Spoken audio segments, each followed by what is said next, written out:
right, we are live.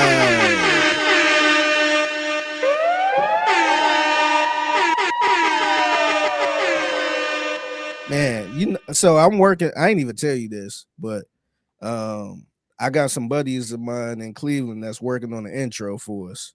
Okay. So it's pretty much gonna be a rap intro. It's gonna sound hard. I haven't heard anything yet, but I think it's gonna sound dope. Okay.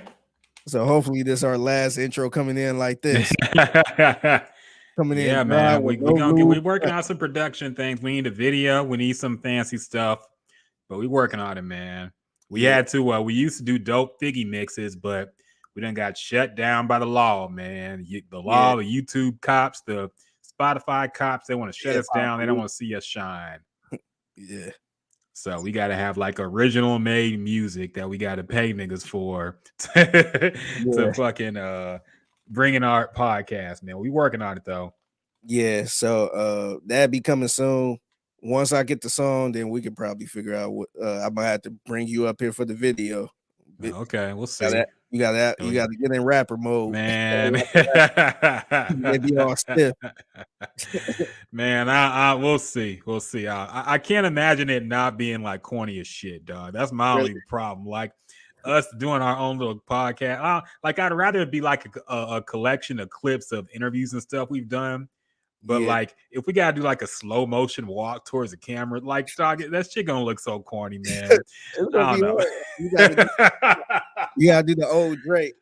Man, I don't know if I could do it, dog. That shit'll be so like cheap. that. Yeah. I don't know, man. Make sure you bring like a stack of money. So oh man. Yeah, we gotta bring some girls up here too, man. Have them all looking good in video. You got the girls. Yeah, so I'll let you do that. I don't know, dog. We'll see. We should have went to Mardi Gras and just shot the video there. Fuck it. Too late now. But pull a little baby and just shot a video. Yep. Yeah. Hey, next time there's a Black Lives Matter protest, we could go out and shoot a video, man.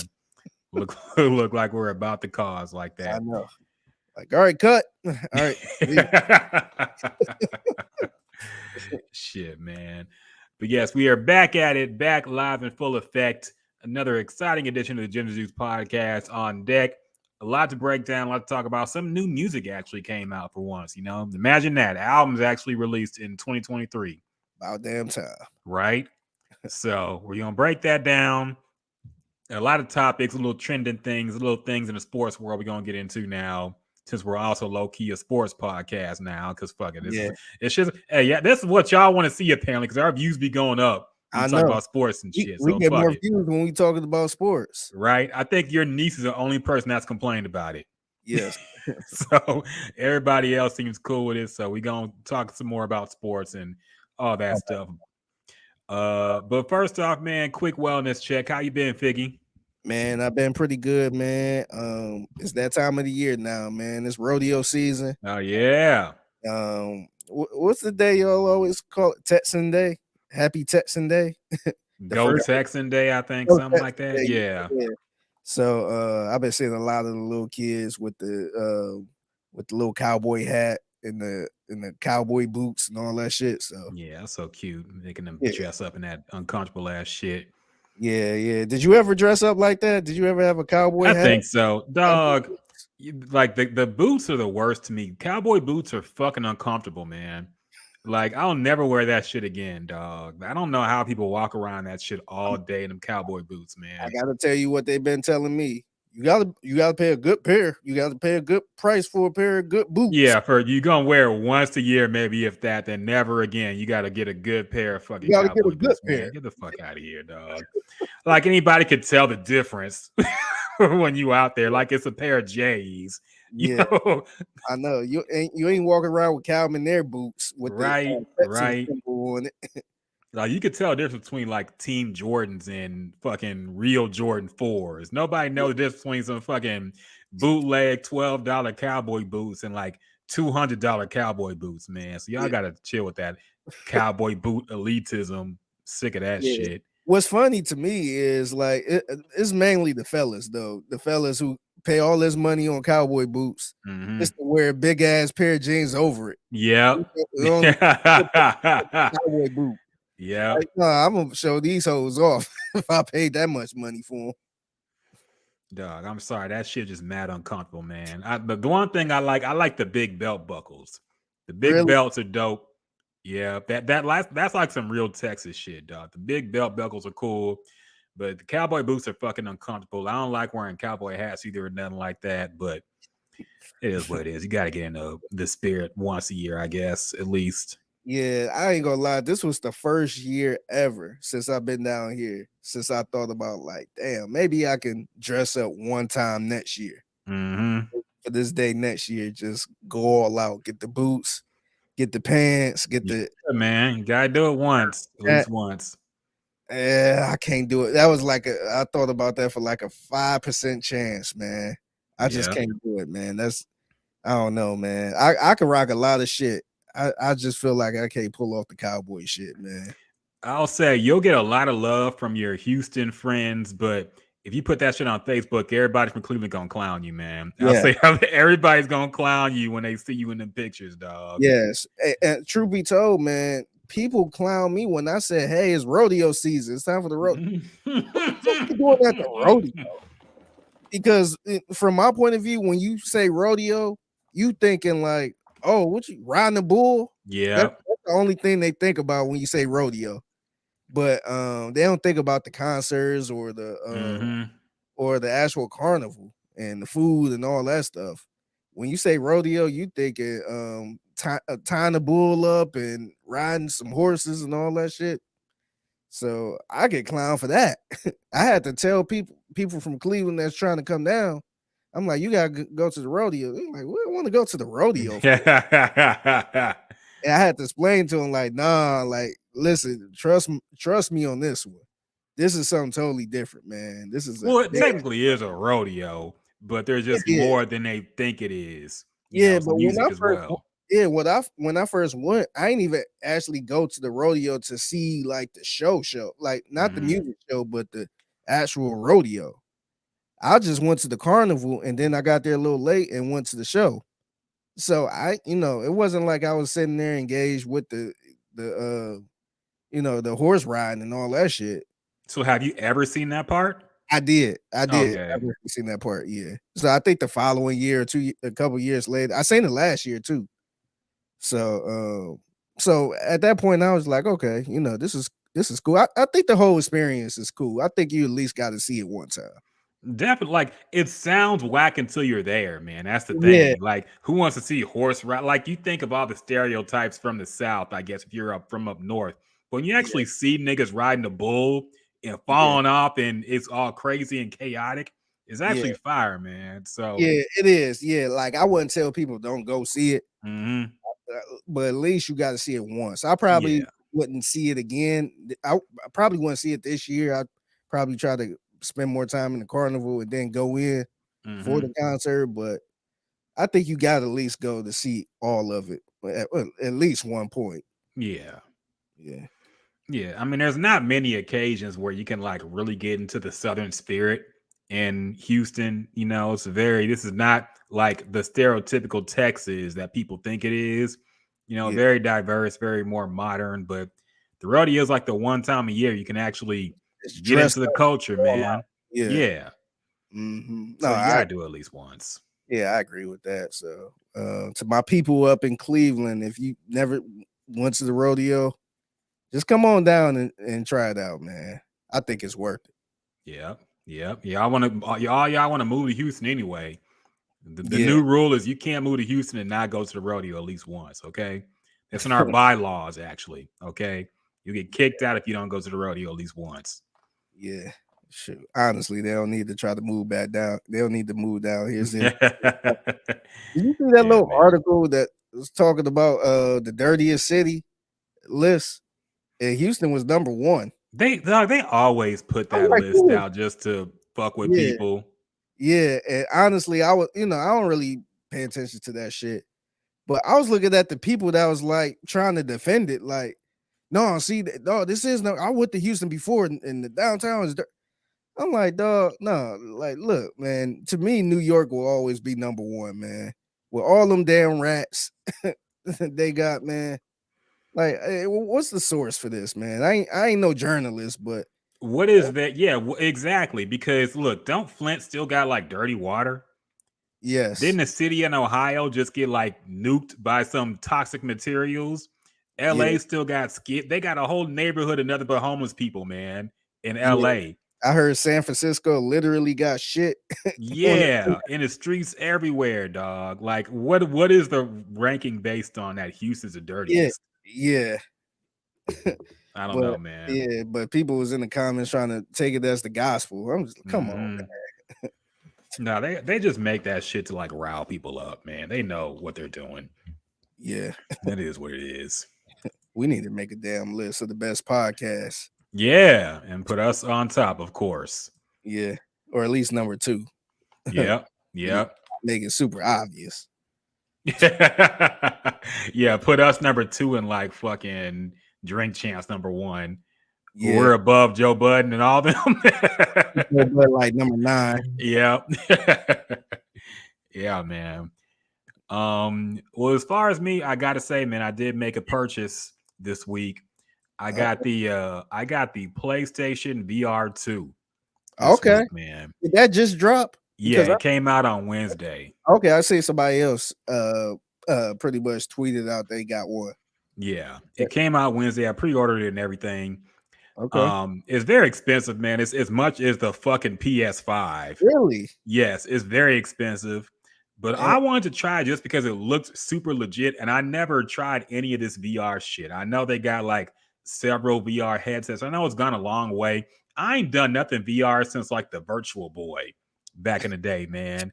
And I know they've done a whole lot of new technology in VR. They got like the Quest and all that stuff from Facebook and stuff. So I wanted to try it out just because, it looked legit and dope. And man, when I tell you this shit is the fucking future, Oh I shit! mean it, man. Like the graphics are fucking crazy, man. Like you are legit in the game. You are Damn. legit up there. It came with a game called Horizon. Oh yeah, I And know that game. you get that game and dog, you in the shit, man. You looking around, these giant fucking robots are going around, the headset rumbling, your hands are rumbling. It's like, what the fuck? Nick dog, I played Resident Evil. Oh shit, Village. Yes, Damn, that's a dog. scary ass game too. When I tell you I don't get scared by nothing no more, really.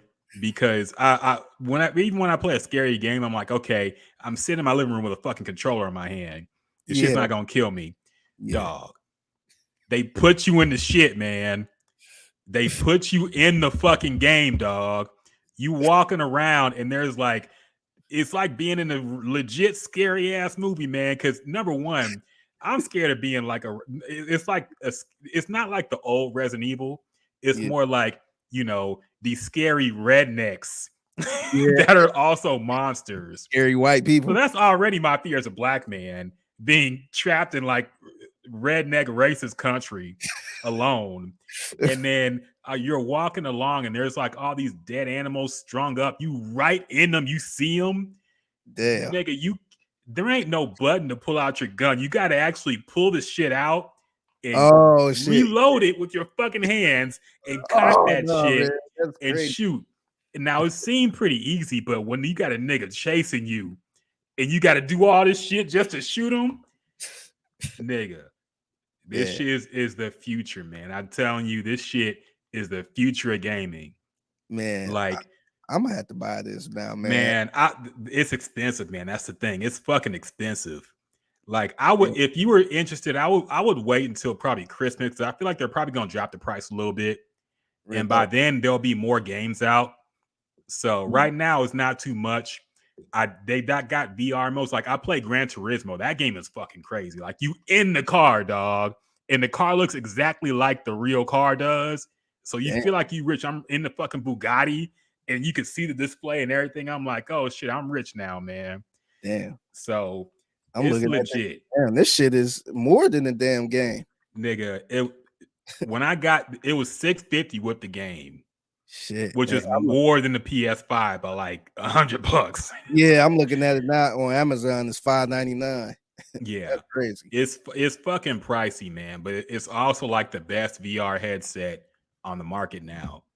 But honestly, I would wait until it drops a little bit. I think they probably gonna drop it, man, because it's too expensive right now. But some more games will come out. But I'm telling you, man, this is like I haven't felt like this. I haven't been impressed by technology since like the Dreamcast, man. I remember when the Dreamcast came out and I saw NFL 2K and Sonic, and I was like, this shit looks like real. This is should look incredible, man. And Damn. I ain't been impressed with nothing ever since then, really.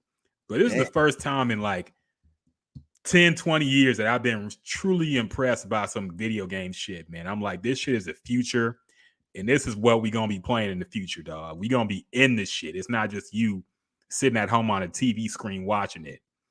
Yeah, damn. So when you played this game, would you like standing up or sitting down?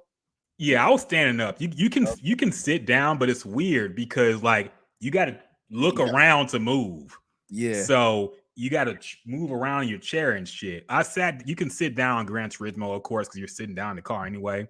yeah. But with Resident Evil, and I'll say this too, it can make you motion sick because you're moving around and you're like moving your head in the game, but you're also trying not to crash into your own furniture and shit. So you got to watch out. Yeah. But dog. So sometimes you might need to take a break sometime just to like reorient yourself because you'll fucking be all around your living room and shit, man. But it's legit, dog. It is Yeah. seriously the future, man. Like I didn't think it was gonna look this good because I remember when you saw like remember that like that meta shit came out from Facebook and it looked all cartoony and stupid. Metaverse, yeah. Yeah, the metaverse shit. And I'm like, nigga, this shit ain't gonna blow. But this shit looks like you in the fucking game, man. Damn. So junk.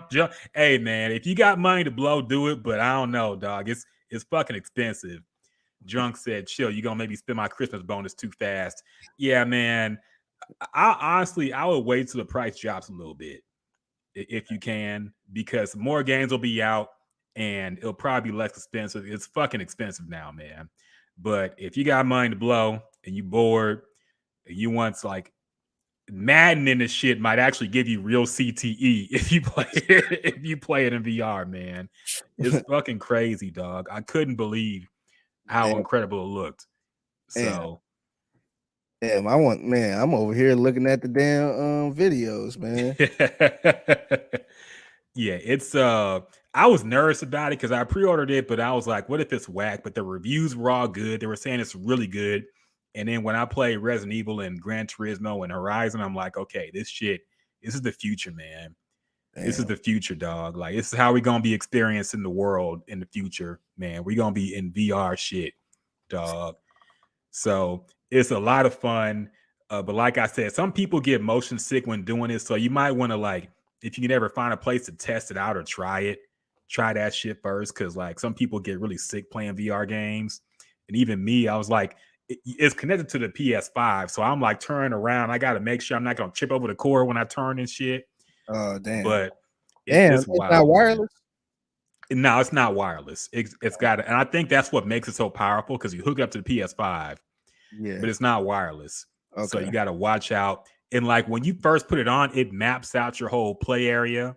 So it'll let you know if you're about to like run to something or move out the area that you mapped out. But yeah, it's incredible, man. It's really the future of the gaming shit, I think. So Damn. Okay. Okay. Damn. You sold me on this. It'll be a long dog, wait for when Christmas. you play Resident Evil, that shit gonna blow your mind, man. Trust me, that shit is gonna blow your mind, man. Hey, real talk. I'll be scared playing Resident Evil regular, man. Dog, you Sometimes I have might to put the that controller shit gonna down. give you a heart attack. I'm telling you, man. Like Yeah. that shit, it's incredible, man. That shit was legit scary, dog. It's you really feel like you in the shit for real, man. So yeah, check it out, man. If you ever try it out or they got a demo at a store or something, try it out, man. It's insane. I might have to go to the store. I wonder what store they have it at. But I want to see this. They should. I remember I hate that they don't demo shit no more. Yes. I miss them days, man. We used to spend all day in like Best Buy or GameStop or Funko Land. It used to be Funko Land. Just post up all day after school playing video games on a little kiosk, man, until they kick us out. Yeah. So yeah, I'm gonna keep an eye on this, man. This sounds check it out, man. Check it out for sure, man. I'm telling you, you're gonna be impressed. It take a lot to impress me with shit, man. But this shit like left me blown. My mind was blown, man. Yeah, the last time I seen you this impressed was the chicken sandwich from Popeye. That was the last time you was this impressed.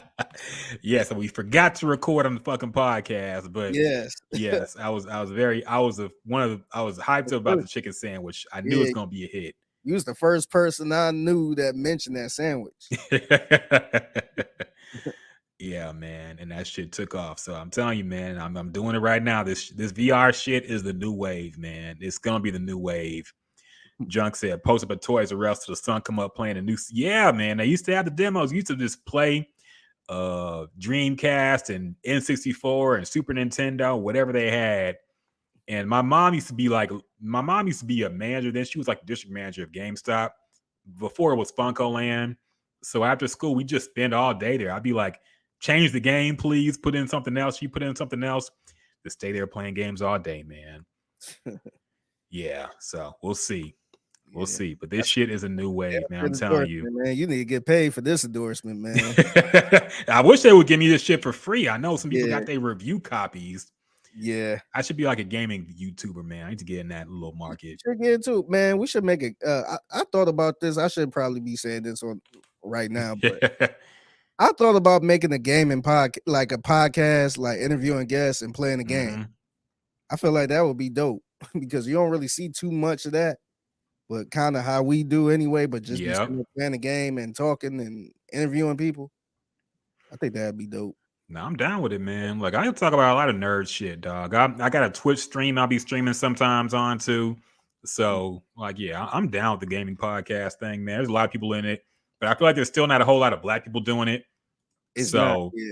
Yeah, I'm down with it. But yeah, this VR shit, man, is the new wave. Try it out. I'm not saying blow your tax refund money on it. Take care of your bills and shit first. Don't make your wife mad at you because you bought this shit. Nah, this but I'm gonna have to work my ass off for this one. Yeah. But dog, it's gonna blow you away. Drunk said, I know you say it's a future game, but it's just a future period. Yeah, I could definitely see like people gonna live their life in VR one day, man. Like just imagine this shit really convinced me. Just imagine going to work in VR. Yep. That would be crazy. Just I'm going to work. You go in the other room. Put in the headset, man. Yeah. VR strip club. But wait a minute. I know they already got like VR NBA games and shit. Yeah, you can sit courtside. Yeah. It's a game. Damn, that is crazy. So yeah, man. I think they were prepping us. See, my conspiratorial mind is like they were prepping us for this with the COVID lockdown. Yeah. And now they're just like, one day it's gonna be like another deadly pandemic. Yeah. We got VR technology now. Get your VR headset. Yep. Yeah, we sending some VR technology to your house. Yeah. So you can still work. Still go to school. Go to school in VR. Yep. I'm telling you, man, it's the new wave. It's gonna be the future. It's gonna be scary, but the video game's gonna be dope, man. I'll tell you that much. Yeah. Video games are gonna be dope, at least. Yeah. Mick Martinez, what's up, Mick? He said, I'm literally watching y'all from the middle of Gulf of Mexico. What are you doing in the middle of Gulf of Mexico, man? Sailing is fucking. It's 8 o'clock at night. 8 o'clock at night, dog. Don't get lost at sea, man. Are you on a yacht? Are you on a cruise? Where you at, man? I hope you on a cruise. That's just wild, dog.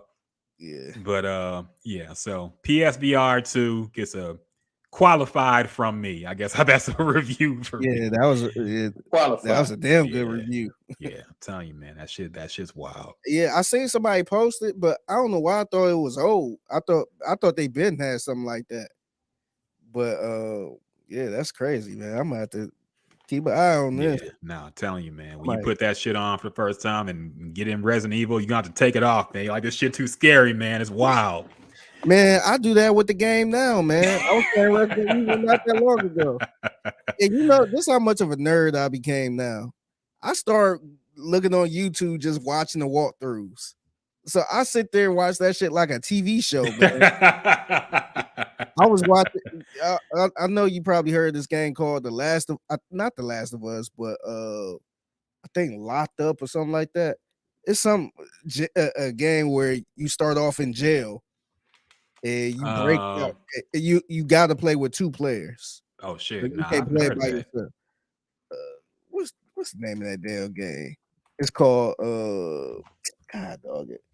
I forgot the name of the game, but yeah, it's a 2-player game. So you can only play with another player. So I played it for a little bit because my wife was playing a little bit, but she ain't like that game.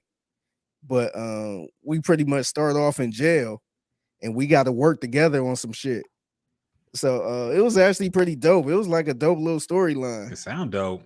Yeah, so yeah, I'm waiting on my man Austin to get the damn game so we can play because otherwise I can't play it all. A Way Out, that's the name of the game. Okay. Shout out to Troy. I was What over up, here. Troy? Yeah, but the game is called A Way Out. And I'm like, damn, this game was hard. But she like, I don't want to play this game. So but yeah, just imagine playing a game like that. Yeah, in VR, man. That Yeah. shit will be and that's one thing that'll be dope because I don't think any VR games are like really multiplayer like that. At least none that I've seen. But once they get like co-op multiplayer shit in there, man, it's gonna be Call of Duty in VR, man. You might get PTSD playing Call of Duty in VR, man. That's how realistic this shit is, man. Yeah, you could get away with being in the military, man. Yeah. Call of Duty. This shit was wild. Like in Resident Evil, when shit was in my face, I was like squirming and moving away from it, dog. That's how realistic it is. It gets to you, man. So yeah, this shit in VR is gonna be crazy, man. The future is gonna be wild. That's all I can say. The future is gonna be wild in everything, gaming, everything we do. But yeah, I can't it's wait. coming soon, man. Technology is advancing very fast. That's one thing I've learned after playing this shit. Technology is advancing very fast. It's funny because we had this conversation before, and you was just like, technology is, this the furthest it could get, pretty much. Yeah, which I agree with because when the new Madden come out, it's like, yeah, it looks the same as the old one. Yes, and speaking of them, they up against the wall now. They told because NCAA is coming for that ass. And so now I guess it's a make it or break it year for them. So be interesting to see what they try to do. I don't know what else they can do, but it'd be interesting to see what they, got planned. But yeah, technology is damn. It is, man. Like, and yeah, it does feel like the PS5 ain't too different from the PS4 graphic wise. But this VR shit changed my mind, man. I'm like, nah, this shit wasn't on a PS4, man. This shit is some shit I'd never seen before. Damn. But yeah, the Madden shit, I don't know. Because they say that shit every year, man. Every year they're like, oh, Madden's going to be different. We heard your complaints. And we going to do the franchise mode again. We going to do all the stuff you loved before. And it's like, it never happens. Yeah. The first day it comes out, niggas, all these glitches come out where fucking players are crashing into each other and don't even grab the ball and some crazy shit happens. So, yeah. Troy says, I understand the heat against Madden, but it's difficult to turn out a game every single year, which explains the cookie cutter type shit every season. And yeah, that's the problem. That's what people have been saying for like a while now, man. It shouldn't be a yearly game. Yeah. It should be like, make it 1 year, update the rosters the next year, then make a new game the next year. Yeah, it should be. Honestly, it should be like how Grand Theft Auto is. Yes. Like Grand Theft Auto, or Red Dead Redemption, where you can play. Grand Theft Auto took way too long to make this new one. It shouldn't be like that, but I get what you're saying. Yeah, because you can still play it. It's not like it's like the shit is old. They still updating shit. They giving you new missions and the online shit. They should make it where you could probably purchase the new rosters or something, and then just kind of keep it moving, because they're not doing anything that damn new. Because I only bought it because you had new rosters. Yep. So they should do something where they, you could just keep that and then just kind of keep updating the rosters, and then maybe 2 or 3 years later they can come out with a new one, depending on what system you got and all that stuff. Yeah, no, they should, man. And people have been saying that for a while, but they want the money every year. Yeah, that's You the know? thing. And see that I don't see them going that route because people gonna buy it anyway. Yep. So you might as well keep releasing it every year. People keep buying the shit unless the sales go down. Exactly. Yeah. Troy says RIP 2K series. Yeah, they used to make an NFL 2K, but I remember when it's changed because NFL 2K5 came out, and number Yeah, one, it was way better than Madden, and number two, yeah, they dropped that shit for $20 brand new. yeah. This I when games remember were that. like 40, $50 new still. They're like 50 Yeah, bucks. because that was the ESPN one, right? Yes. Yes, I remember that. That was a good So game. it was probably the best football game ever made, man. Like gameplay wise, there was so much shit you could do in it. Yeah, And so EA got scared. They had to drop the price of that new Madden that year just to compete.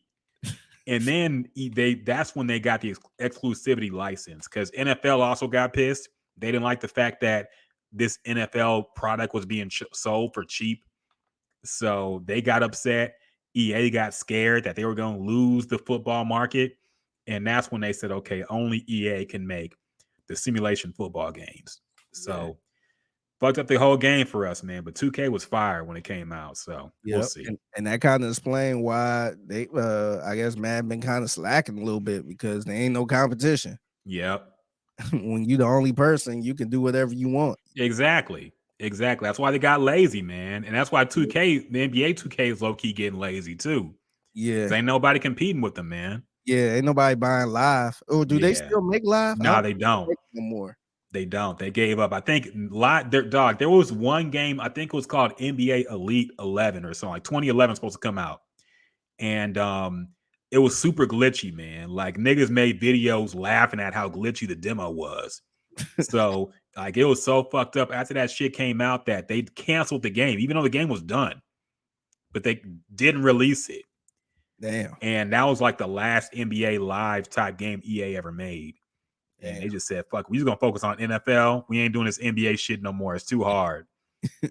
Can't compete with 2K. Yeah, So they say, oh, stick what they good at. yeah, Yeah. See, this is the game. You really get the full experience on Gin and Juice podcast, man. What are the podcasts giving you?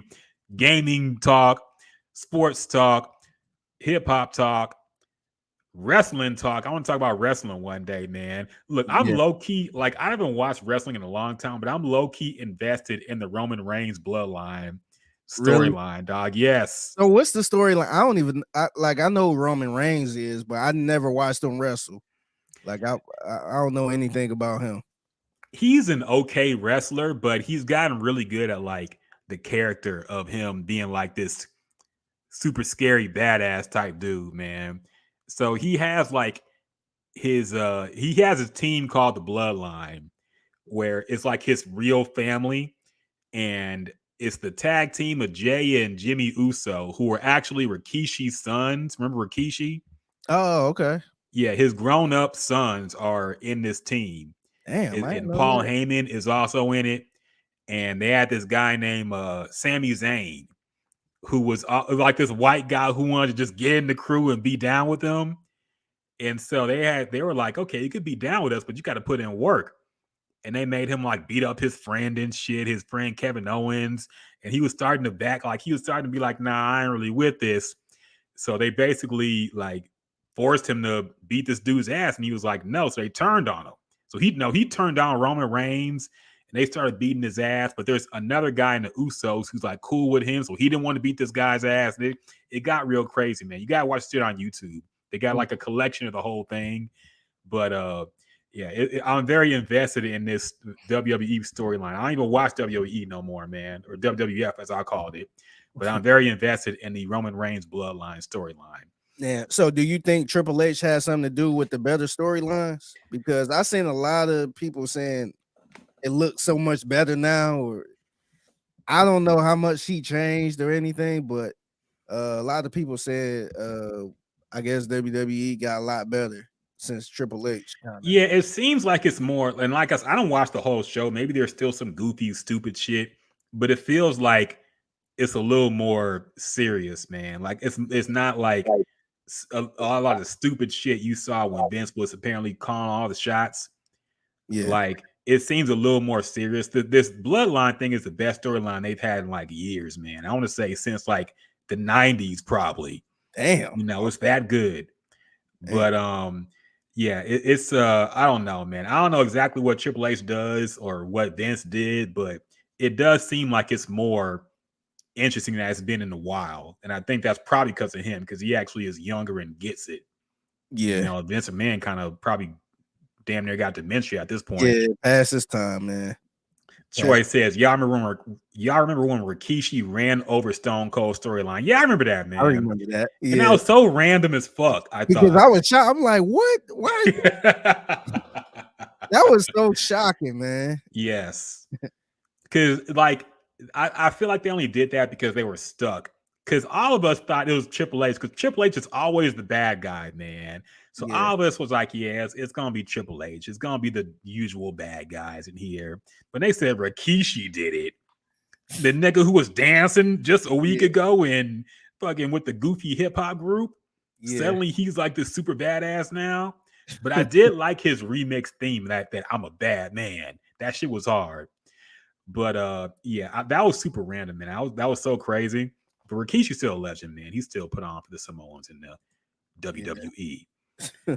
But anyway, we digress. That long tangent to get into the podcast, what we usually talk about. I know you sold us on the PS5 VR, and now you sold me on WWE. Now look, I'm trying to get sponsors, man. Okay, we'll do whatever. This hip hop shit ain't working. Okay, we gotta clearly this shit is more entertaining than what's been going on in hip hop. That's what I'm saying, man. We ain't getting no Duce sponsorship. We ain't getting no Ciroc sponsorship. We ain't get none of the hip hop people came knocking on us. So I'm knocking on the WWE.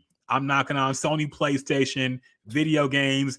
I'll promote Raid Shadow Legends. I don't give a fuck, man.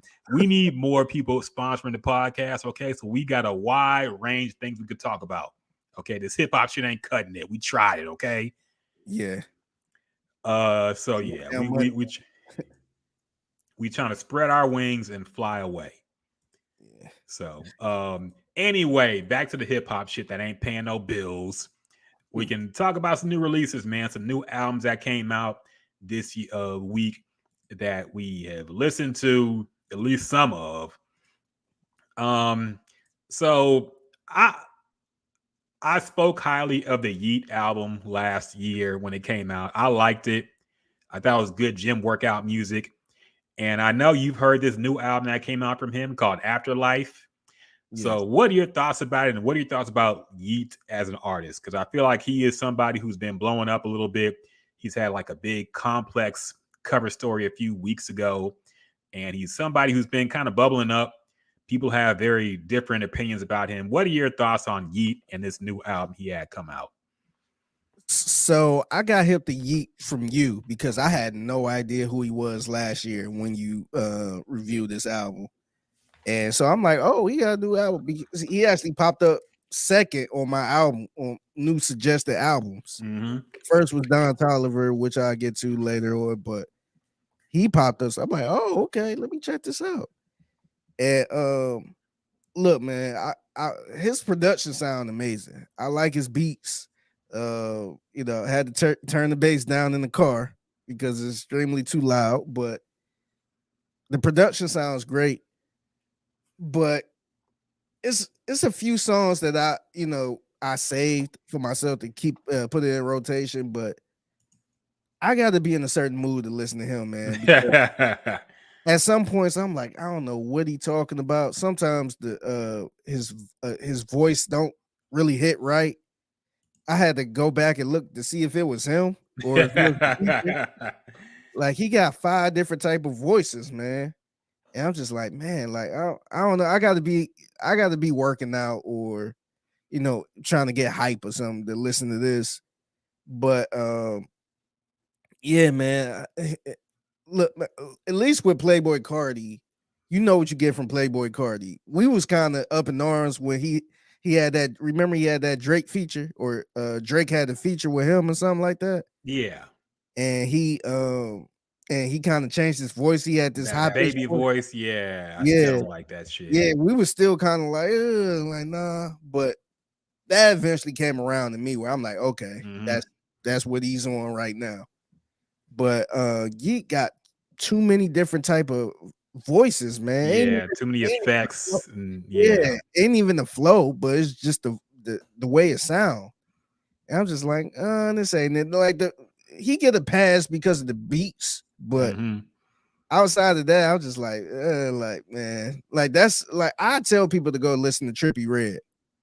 I'm not telling people to go listen to this, like because you know how some people be like, what the hell is he talking about? And all that. Mm-hmm. You really got to understand what type of artist he is. You just got to be going for the production, man. Because I had no idea what he was saying, and his voice was a little irritating. But outside of that, I would say the production is, I wouldn't say A1, I would say probably a B. Yeah. Because the production was a solid B. So I grabbed like 2 or 3 songs off that. Mm-hmm. It's And 22 songs, by the way. So yeah. But yeah. his production is pretty good. I always love Playboy Cardi production, his production, and Trippie Redd's production. So yeah, man, I thought the album was okay, but like I said, I just grabbed 3 songs off of it, Mm-hmm. the ones I really like, and I'm gonna keep it moving, man. Yeah, man, I felt the same way. I like the last album a lot more, maybe because it was a new sound, but I don't know. This one, yeah, he's always been like the great value version of Playboy Cardi. You know, I feel like he bit Cardi pretty heavily in his flow and what he talks about and shit. Yeah, But I'm like, the production is fire. But this one is just, yeah, it was hard for me to get into it, man. Like the rap, like I wish it was somebody else rapping on the beats. I'll be honest, man. Like, and I've been kind of down on him ever since I saw he had like a YouTube interview come out with Complex, and he's basically trying to play up like the whole mysterious shit that Cardi does too, you know. mm. But he's like, they asked him some very basic questions like, who's your favorite artist? I don't listen to music. What's your favorite movie? I don't really watch movies. Who's your favorite anything? I don't really do much. Like, that's literally every answer he said in every question he got. So I'm like, okay, man. Like, I don't know what you're trying to do, but he ain't got no personality. He probably don't. The rapping is just D-list tier. But the beats are amazing. So I don't know, man. It's good gym music in a sense, but I can't really recommend this album to somebody who don't already like this type of music or already like Yeat to begin with. Yeah, So if you're an old head like us, I wouldn't say just try it. keep it moving, man. Yeah, this won't sell you on the new generation. I'll tell you that much. Yeah, So this probably make you hate the new generation. you're gonna go right back to Tupac and Biggie. Mm-hmm. Yeah. So, So how much do you know about Yeat? Like, how personally?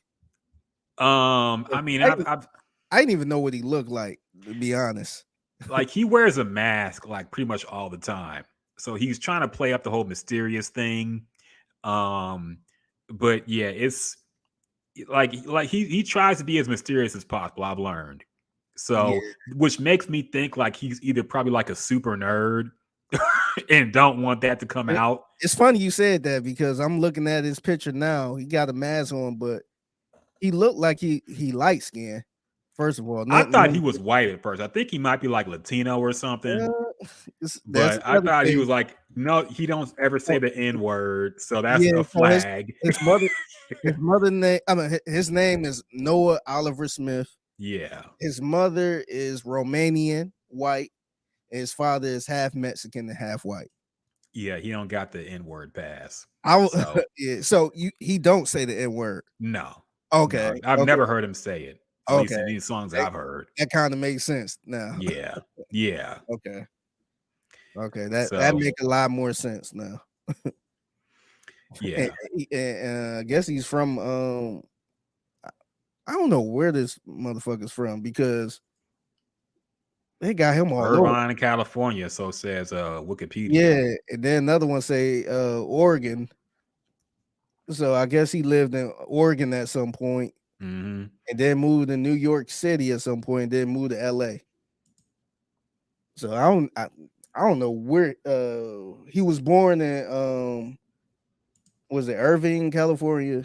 But I guess Yeah, he originated. Irvine, California. I guess he originated from Portland. Yeah. So I thought the motherfuckers from Atlanta.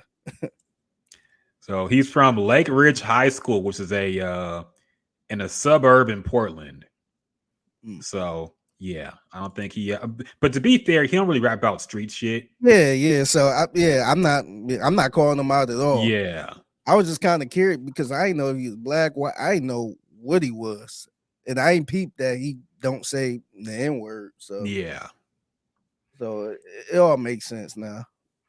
Yeah. Yeah. And that's why I think he's very mysterious because he don't want it to come out that he's probably a lame with like a lame background. So it's like the Yeah. mysterious aura around him keeps people interested. Yeah. But I don't know, man. It's for a specific set of people who are into this music, man. I'll say that much. And Yeah. probably very young kids who are into this stuff as well. But also some new music came out from Don Toliver, Houston's very own Don Toliver. I didn't know he had an album coming out, but he did drop an album called Love Sick. Figgy, you heard this album? What do you think about it? I did. And I think it sounds good, man. He always make good music. I'm never disappointed in the Don Toliver album, man. His production sound good as well. I don't know what to call him. I don't know if he's considered an R&B artist or is it like a hybrid? I don't know what to call it. I don't know if he's a rapper, but I thought the album sounded really good, man. I forgot the features he had on there, but I say check it out, man. It's not really, I wouldn't call it a rap album, so you ain't about to hear no bars or nothing like that. But a lot he uses a lot of melodies. So yeah, I think this brother makes some good music, man. I enjoyed the album. I'm gonna run it back again. And yeah, check it out. Check it out. He kind of remind you of an R&B artist, a R&B version of Travis Scott. Yeah. And I know he's under Travis Scott as well. So Mm-hmm. yeah, check it out, man. Check it out. It's something new, something fresh. I like it a lot. I'm gonna check it out, man. I didn't know he was dropping, so I'm gonna Yeah, check it out for sure. I'm a fan. he actually have a really good song with Charlie Wilson. Okay. Yeah, check that out. He got Brent Fires. I know you're not the biggest fan of R&B artists today. Yeah. He got Brent Fires on there. Cali Uchis is really good. I think I actually reviewed that song last week. James Blake. That's random. Yeah, yeah. And this is really random. This kind of shocked me. I got to go back to the song, but he got a song called Private Landing featuring Future and Justin Bieber. Okay. So I don't remember hearing Justin Bieber part. So I got to go back and listen to it to see. But that was completely random for me. But everything sound good, man. Everything sound good. Okay. Yeah, I'm gonna check that out, man. I do like his music. I think he's talented. I think he's better than Travis Scott, honestly. But that's just my opinion. Yeah. I know Jasmine will disagree. Yeah, and Travis Scott I think he got an album coming out too. This year. I'm pretty sure his album has been done, but it just got delayed because of Astro World. That Utopia, is it still called Utopia? Yeah, that's what I'm saying. Yeah. Okay. I'm pretty sure that's been done for a while now. Yeah, it's kind of funny. I meant to bring this up last week because he had the celebrity softball game going on. And I was just sitting there thinking, like, damn, so the block is cool now. The block not hot no more. So he had the celebrity softball game at Minute Maid Park. And I haven't heard anything about the Astro World stuff. So I don't know where that lawsuit is, or I haven't heard any updates from Tony Busby. I haven't heard anything, man. To the point I damn near forgot about it. Yeah. So I don't know. Good now because he's starting to pop out a little more now. Mm-hmm. So I don't know if the block is cool now. I mean, eventually it has to be, man. Yeah. Like Yeah, I know it's gonna have to be eventually, but it seemed like it just slowly. It was like I mean, it would have been better if I would have heard an update. Yeah. That they settled something, or Live Nations they came to agreement with the family. I ain't hear nothing, so I don't even know if it's still going on or it was a quiet settlement or something. Yeah. I think he'll be okay until like a tour starts. That's I think it's gonna ramp up back then. People are gonna talk about like, oh, you think we just forgot what happened last time? Yeah, But yeah, I don't know. I think he'll be fine. I think look, people want to listen to new Travis Scott music, man. His fans been waiting for a couple years now. So eventually he's gonna have to release something. Like he has to continue his he life got as to an eat, artist. man. Exactly. So I'm sure he's had his album ready since probably before Astro World happened. So and he's had to sit on it for this long. So yeah, man. I mean, eventually, I'm more interested in whether or not the content of his music will be different. Like, because I doubt it will be, because it's not like he's gonna start rapping like Common. Yeah, But he still gonna have the same content. yeah, so but it'll be interesting to see, But I don't know. We'll see. We'll see what how that happens. Yeah.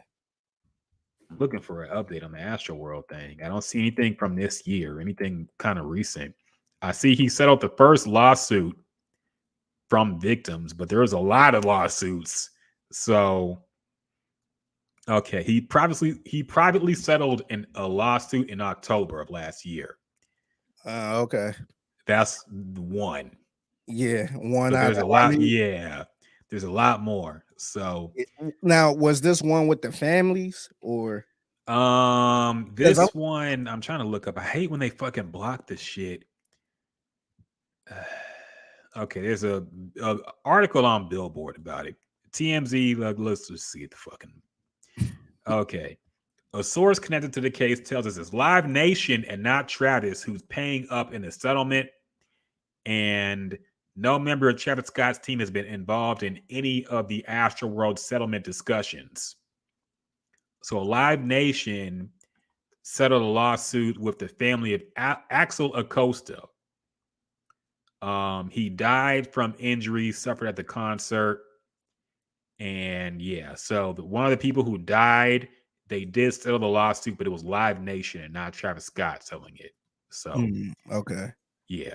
So now my next question is, I wonder if the family is suing Travis Scott, or did they just file a lawsuit with, I guess, Live Nations? I mean, I don't. Could you do both? I I don't know. mean, I guess I got to the mode where I feel like a lot of people try to, can you hit double dip on a every- lawsuit? that's why I was curious because Yeah. you could probably try to hit up Live Nations, and that, no disrespect to the family at all, Hmm. because you deserve whatever you get. You know what I mean, this ain't even enough for losing somebody. Yeah. But I'm wondering if they can, get some for Live Nations and say, oh, by the way, I want to sue Travis Scott too, because I was just kind of curious. It was interesting that they had to pay the stuff, and Travis Scott wasn't involved in that, I guess. Yeah. Well, I mean, the concert, I think Live Nation has liability for things like this that happen. Mm, Technically it was their show, yeah, like they're in control of all the logistics and stuff like that. Travis yeah, Scott didn't yeah, fucking schedule everything like that or build the stage or build the audience or wherever they're going to be. So it's really on yeah, Live Nation. yeah. But yeah, I don't know. Maybe I'm the just kind of lawyer advised. yeah, I'm just kind of curious too, because like I said, we seen instance where people wanted to sue Kanye over some comments he Hmm. made. So I was just kind of wondering if, if some of these lawyers, it's probably not the fan, it could be some of these lawyers say, hey, you can actually get some more money from Travis Scott, because, if you listen to his lyrics, he actually embraced this type of behavior. Yeah. I was just kind of curious, shocked to see nobody really did that. I mean, maybe they did. We gotta have Tony Busby on the show to talk about this, maybe. I Because know. I don't know, like I don't know what's happening, and part of me feels like the uh the music industry is trying to make this die down. Because remember, there was supposed to be a documentary on the Astro World thing, and it never came out. Yeah. So I feel like the industry, I don't know what label he's signed to, but I feel like the music industry is trying to make this kind of quietly go away, man. Because you don't hear a lot of updates about it. Tony Busby himself is not nearly as vocal about it as he was with the Deshaun Watson shit, where he seemed like he had to update every month at least. And we haven't heard really anything from this. Yeah. So I think it will be settled quietly and things will just go away, and Yeah. one day they'll say, yes, we settled the whole thing with everybody involved, and it'll be it. Yeah, because if you look at it, it's Live Nations. Live Nations is in bed with probably all of the labels. Mm-hmm. And that was an awful look. So they probably like, hey, we could settle this, but we do not want this out and about. We just want this to go away type thing. Yeah. Because it wasn't like even with the Deshaun situation, he eventually settled, but it was loud. It was loud as hell. Yes. A lot of press conferences, a lot of back Yeah, and forths. yeah. Even after the settlement, I think it was a damn press conference when he came back here to play. It was a big deal. Like they made it a big deal. It wasn't Yeah. quiet at all. So I It's can see Live Nation saying, "Hey, let's working with the record labels. Hey, let's make this go away so we can keep moving and not yeah. say a word about it again." Is Tony Busby gonna bring the victims' families to the next Travis Scott concert? Like, is he gonna do all this PR? All the PR stunts he did for Deshaun don't seem to be happening with this thing. So Yeah. I don't know, man. But Yeah. Do you feel like the Deshaun stuff with Tony Busby was a little personal, a little more personal than he kind of leading it to be? Because eventually it came, it's all about the women because they were the victims. So I'm not trying to say they're not. But it seemed like he kind of put a little extra sauce on it because it might have been something personal because they kind of, shrugged at him a little bit from the very beginning. So I wonder if he kind of made it a little personal to, like embarrass this man. yeah, I think it got personal between like the lawyers going back and forth in the public, them alleging things about him. And so, yeah, there was clapbacks involved, and it definitely became a spectacle about the lawyers at a certain, like Rusty Hardin versus Tony Busby. You Yeah. know, it did become a spectacle, but look, I don't know. It did get a little ridiculous. I'm just glad the whole thing is over now, because Yeah. it did the whole thing with them bringing the victims to the game. That shit was overboard to me, man. Yeah. Like, you settled, you said your piece, but now it looks like you're just want the PR clout at this Yeah. point. And Because what did you do that for? What was the point of it? yeah. And then like a lot of people, it been the whole thing of believe women, believe they're so hurt, all of this, and which I think they are. But then it's like y'all do all this and then want to go to the game to watch him play his first I game. can understand like protesting outside, but Yes. why would you want to go in and sit in a suite Yeah. and watch the man play? And he won the game, by the way. So it's like, why would you want to do all that? I don't understand. Yeah. So that part made because like outside of Houston, we kind of stuck in Houston, so we are around a lot of Houston fans that's like F Deshaun and all this other stuff. But when you look on like public platforms that have nothing to do with Houston, then you see a lot of people like, man, this don't look right at all. Yeah. This ain't kind of weird. And man, and we're to the point, a lot of people is rooting for Deshaun because at this point, this looked like a money grab, which I don't know if it is or isn't. But yeah, it just looks so damn weird, man. Yeah, no, it got out of control, man. So I'm glad the whole thing's over, but it is interesting how none of those theatrics are going on with Travis Scott. Yeah. So yeah, maybe the industry is like, look, we don't play them games. Just we gonna settle the shit. You gonna get your money, but they're not going to play the PR, bring the publicized press conferences every month and shit. None of that's going on, man. So yeah, and I would like I guess I go out on the ledge with this, but Travis Scott probably is a little more important than yeah. old Deshaun Watson, who ended up getting a record-breaking contract, and every owner outside of the Browns owner fucking hate him and the Browns Oh for it. yeah, he fucked up the game. Lamar Jackson over there, like, excuse me, Yeah, I knew he. 230 guaranteed. Yeah, I knew they fucked up the game when I think it was Baltimore coach John Harbaugh. Mm-hmm. This was around the time they traded for him and all that stuff, probably months later. And he made a comment he's pretty much shitting on Deshaun Watson, like, oh yeah, no, this is embarrassing. He was kind of going in where I'm like, damn. Like, all right, he said his piece, but in the back of my mind, I'm like, I know why he did this, because Lamar Jackson gonna be a free agent. Yeah. So now they fucked up the market, and now Lamar Jackson, who don't have an agent, is going to want that Deshaun Watson money, and probably deserve more if that's the case, because he better than Deshaun right now. He did more than Deshaun, so I'm like, all right, they done fucked up the market. They fucked up the whole market, man. Yeah, and I have noticed how many media members are coming out and saying like the Deshaun Watson contract is the worst ever because of, number one, his play was kind of subpar for the games he did come in, and two, the accusations and whatnot and how much they paid him. But I mean, it's not like he had a whole Russell Wilson type year where he was just ass the entire time. So part of me wonders, like, do you just, is your issue the allegations, or are you carrying water for the owners and saying, yeah, see, this contract is the worst ever, so we could never do that again, and pointing out how bad it is so people don't want that for Lamar Jackson? Yeah, I don't know. I think they looking at it as Deshaun Watson didn't really achieve anything.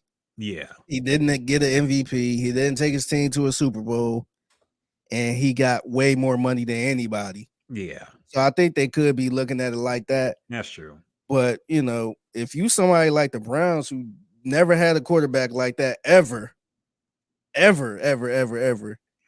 and you pretty much begging this man to, you know, come to us, and he said no. So you like, all right, we'll give you whatever you want. just fill his check out, whatever you want. That was the only way you was gonna get him. So they knew they would, you know, they would have been fucked if Deshaun went somewhere else, because now you stuck with an angry Baker Mayfield, and even if he wasn't angry, he suck. So yeah, and then the other side to it is maybe they wanted to give him all that money. Maybe the owner didn't care because he knew that was gonna fuck up the division a little bit, because you got Lamar Jackson who ain't get paid yet, and now you got Joey Burrow, who, you know, probably gonna be looking to get paid, and probably should get paid more than shit, or just as much as Lamar Jackson, because he took his team pretty far. So could be 4D chess, man. Who knows? Yeah, and the owner over there playing checkers, man. Yeah. Yeah, Cleveland fucking shit up again, man. Damn. I know. First Bone Thug breakup. Now every day I wake up, quarterback getting $230 million guaranteed. Who knows, man? What's going on here? Wiz Khalifa's still making music. I see. Apparently. I wonder if he beat up another DJ for not playing his new shit. I wonder what this shit sound like, man. I ain't even want to go to this shit. It's called Star Power, which already makes me not want to listen to it. Yeah, and it got like, did you see the artwork for it? Nah, let me look it up. It looked like a damn comic book. But yeah, I seen that. I was just like, man, I don't even know what this shit gonna sound like. I ain't even want to waste my time, man. Oh, it's a like a Nintendo cartridge. Man, Bodie James and Alchemist already did this with Super Tecmo Bowl. Okay, so he's just jacking shit at this point. And this don't even look as good. But yeah, it's like a Nintendo NES picture, like a game case, and he got the logo with Khalifa Star Power, and he's like I guess, piloting a spaceship with a blunt in his hand because he got to make sure he got weed in every single reference of his artwork and albums. In case you ain't know, he's the weed smoking rapper. I'm looking at the track list now. He got a song with Johnny Giuliano. Remember him? No, Johnny Giuliano. No, I didn't even heard of him. He was a producer. So me being a rapper, I used to always try to look for beats and all that stuff. Mm-hmm. And he was like a popular online producer. You know, the producers that put the tags in the beat. Yeah, all that shit. He was like super popular. And it say featured Johnny Giuliano. So I don't know. I forgot all about him, but he used to I make ain't hear of him. Yeah, he used to have a tag in his beat like Johnny Giuliano. Yeah. It's just funny seeing. I ain't see this name in a long time. Mm-hmm. Who else on the album? You got Chevy Woods, Courtney, Okay. Noel, Lavish, Chevy Woods again, Johnny Giuliano, Rocky Fontaine. Okay, so you could tell where he's at in his career by looking at these features, man. He's Yeah. going back to Chevy Woods, who we started with. Yeah. Like, okay, we back here now. But yeah, okay, good for him. At least he's still putting stuff out, for better or worse. Yeah, maybe he's trying to get back to the old Wiz or something. I mean, didn't he put out an album called Cushion LJ 2? Remember that shit? Yeah. Like, whenever an artist is like, I'm back on my old shit, like, no, you're not, man. Okay, you're not that hungry artist no more. You're just trying to ride the wave that you came in on, but it's already done. The wave done dissipated. Mm-hmm. You're trying to chase it as a much older man. It's a bad sign when an older rapper tried to go part 2 to a yes album. We talked about this. I hate it. I've never heard one part 2 album that was any good, let alone as good as the first one. Yeah, especially if they passed that album years ago, because like Jay-Z, he did Blueprint 1, Blueprint 2. It wasn't, of course, nowhere near Blueprint 1, but at least it was still somewhat within those years a little bit. Yeah. So, it wasn't that bad. It would be like Jay-Z releasing Reasonable Doubt 2 instead of Blueprint 2. Yes. Yes. Like Blueprint 1, 2, and 3 came out with a reasonable amount of time between them. But Raekwon and Ghostface made Only Built for Cuban Links 2, like 20 years after the first one. Yeah. Eminem made Marshall Mathers LP Part 2. Yeah. Like 25 years after the first one. Rick Ross, Port of Miami 2. Yes. And it really got bad when Busta Rhymes did Extinction Level Event 2. Because I'm like, that wasn't even your best album, I feel. And you made a part 2 of that? Yeah. Imagine if he made When Disaster Strikes 2. I would be pissed because that's one of my favorite albums. Yeah. The Coming, I thought, was his best album. I think that was his debut album. So, but yeah, he made like what was that album he made on Aftermath? The first one he made where he cut his dreads. I forget what it was called, but shit, I forgot the name. I'm looking it up now. That was The Big Bang. Yeah, that's the one with was that the one with Break Your Neck? Yeah, I think so. That's when he was on that. Yeah. No, I don't think Break Your Neck was on it. That was Touch It was on it though. Touch It, that's what it was. That's yeah. That classic song. I actually like that album. That album was arguably like his last really good album. I think The Big Bang. So yeah, that was good.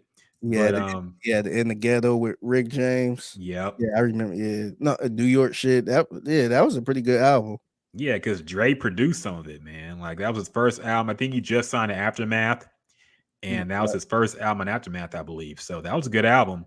Yeah, he pretty much produced. Yeah, he got a joint with Jay Dilla. Yep. Yeah. Damn. Yeah, he has some production though. I'm looking at it now. Yeah, Dre, you got Timberland, Will I Am. Yep. Look like Eric Sherman.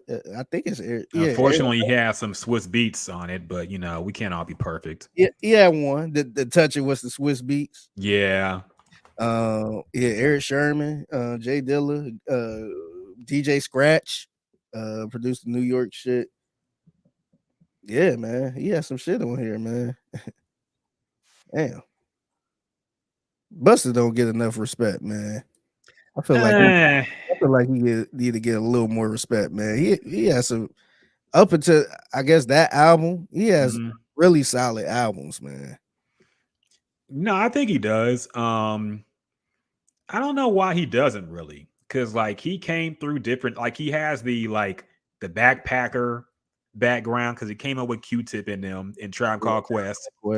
He also has like the hardcore, like because he did songs with Aftermath and all them, but he also mainstream hits. He did a song with Janet Jackson. I mean, shit, he's been all over the place, man. Yeah, he was the video king during that time too. It's the curse of number one, living to be older, and number two, continually putting out music.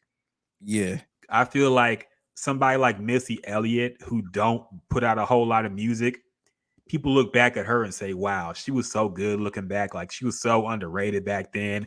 Give her flowers now.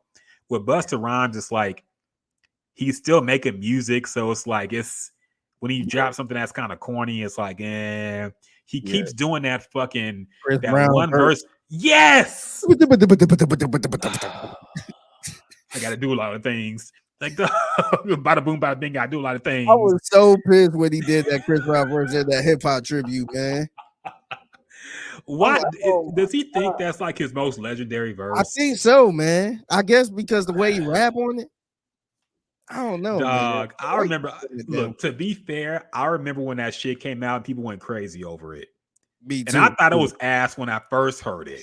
I thought it was kind of weird with them being on the song like that. Yes, that was a little strange, but yeah, I never did like that song. By the way, I hated that song. I hated never liked Chris Brown rapping. Yeah. That's when he was trying to come back with like the gangster image. Yeah. I was like, get out of here, man. Yeah. HRW said Flip Mode Squad. Yeah, man, Flip Mode's the greatest. Bump my head. She said, you gonna flip it on him, right? I said, yeah. Flip Mode's the greatest.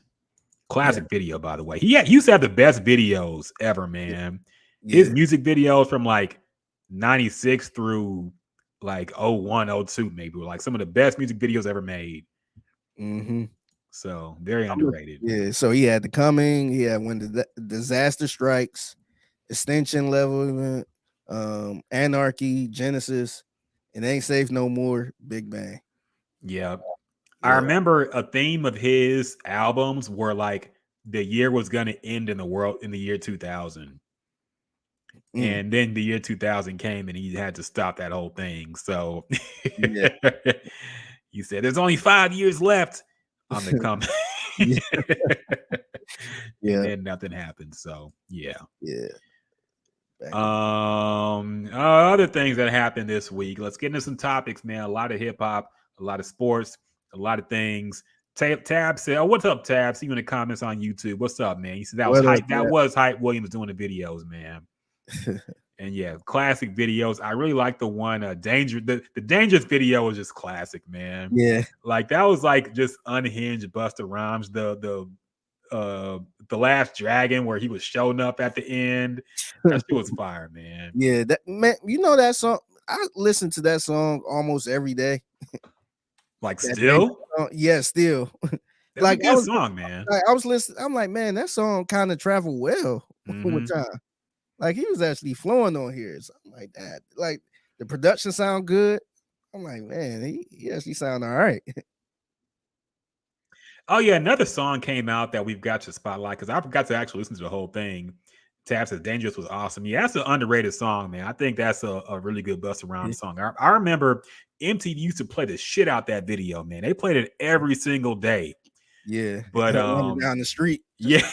Young black millionaires. Getting dragged by the car and shit. That video was just crazy, This man. is serious.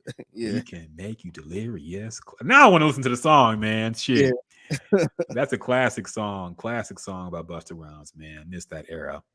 Another song came out, man. I forgot to bump it, but I saw it did come out. Lil Wayne dropped a song with DMX.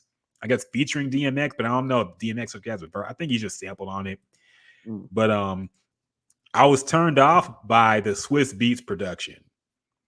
So whenever I see Swiss Beats produce something, I'm automatically like, I don't listen to it. But from the snippet I heard, it actually sounds okay. Now I have a hot take about Lil Wayne, man. I don't think a lot of people agree with it. My Lil Wayne hot take is I think right now Lil Wayne's a better rapper than he was back when he was calling himself the greatest rapper alive or best rapper alive. Like that Carter 3 era, the mixtape era, when everybody said Wayne was the best in the game. I think current day Wayne is a better rapper than he was back then. Really? Yes. Okay. If you listen to, like, you can say, look, the output is not the same. Back then, Lil Wayne was recording a lot of music. He would do mixtapes. And he was hungry. He was hungry back then. So you can't have that same hunger as when you was younger now. Yeah. He would jump on other people's songs and just tear it apart. Yeah. So, but lyrically, if you listen to his songs, he's a better rapper now, man. Like, he's not doing the punchlines no more.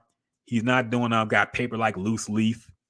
the fucking real he's moving silence like lasagna. He's not doing that corny shit no more, man. And he's mastered like the multi-syllables.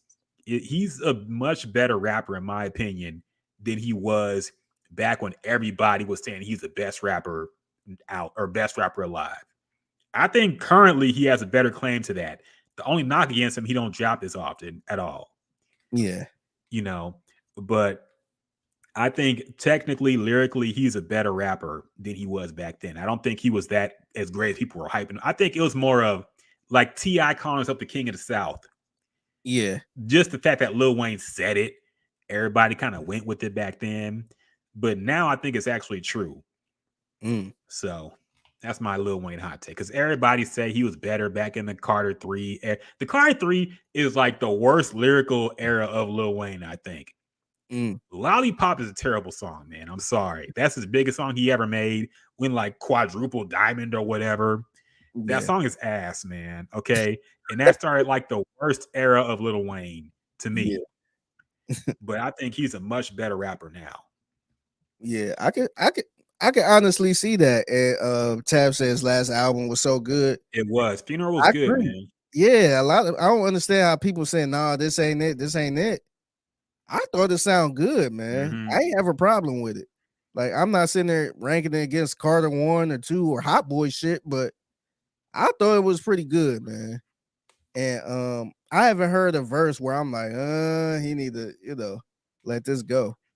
So even the verse on that DJ Khaled song with Jay-Z, the one everybody called the Jay-Z verse. Yeah.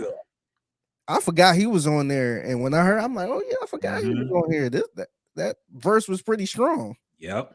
So yeah, man, I can see it. I don't disagree with that.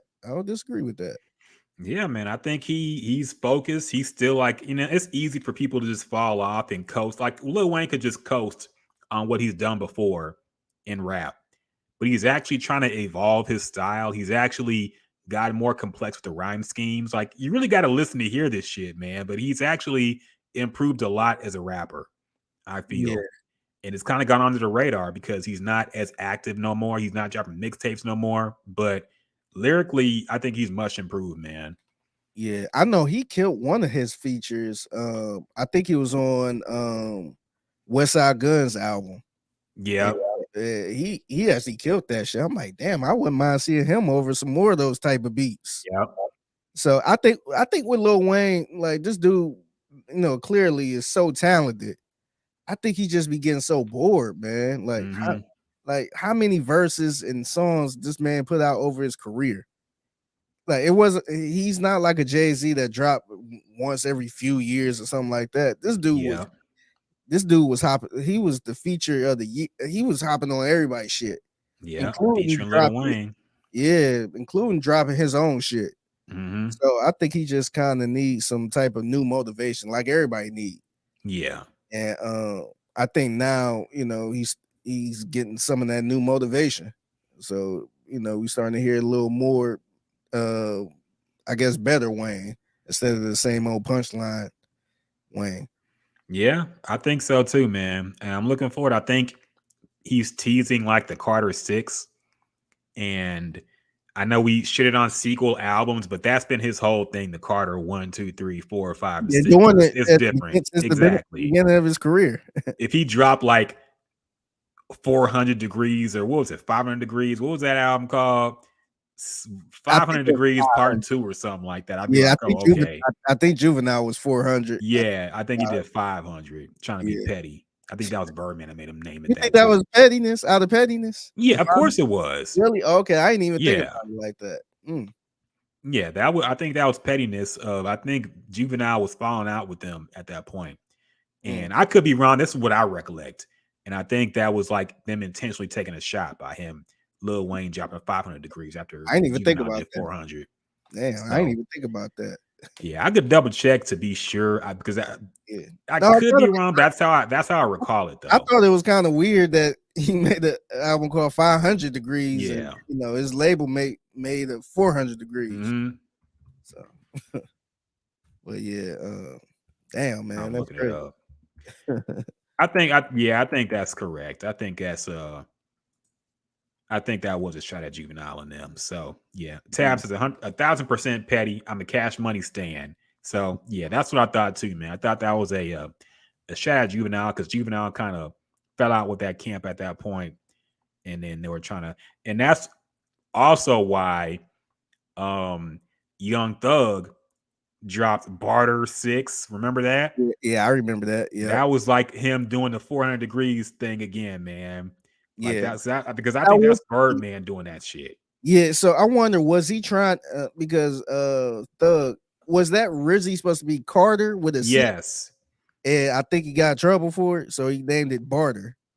Lil Wayne, Young Thug had beef with Lil Wayne because Lil Wayne was talking shit about Birdman at the time. Yeah, yeah. So they had beef. I think like people were shooting at each other at some point too. Yeah, I think his tour bus got shot up. Yeah, like that. Yeah. So, by the way, YSL is a label, not a gang. Remember that. Yeah. YSL shit to get to later on too. Yep.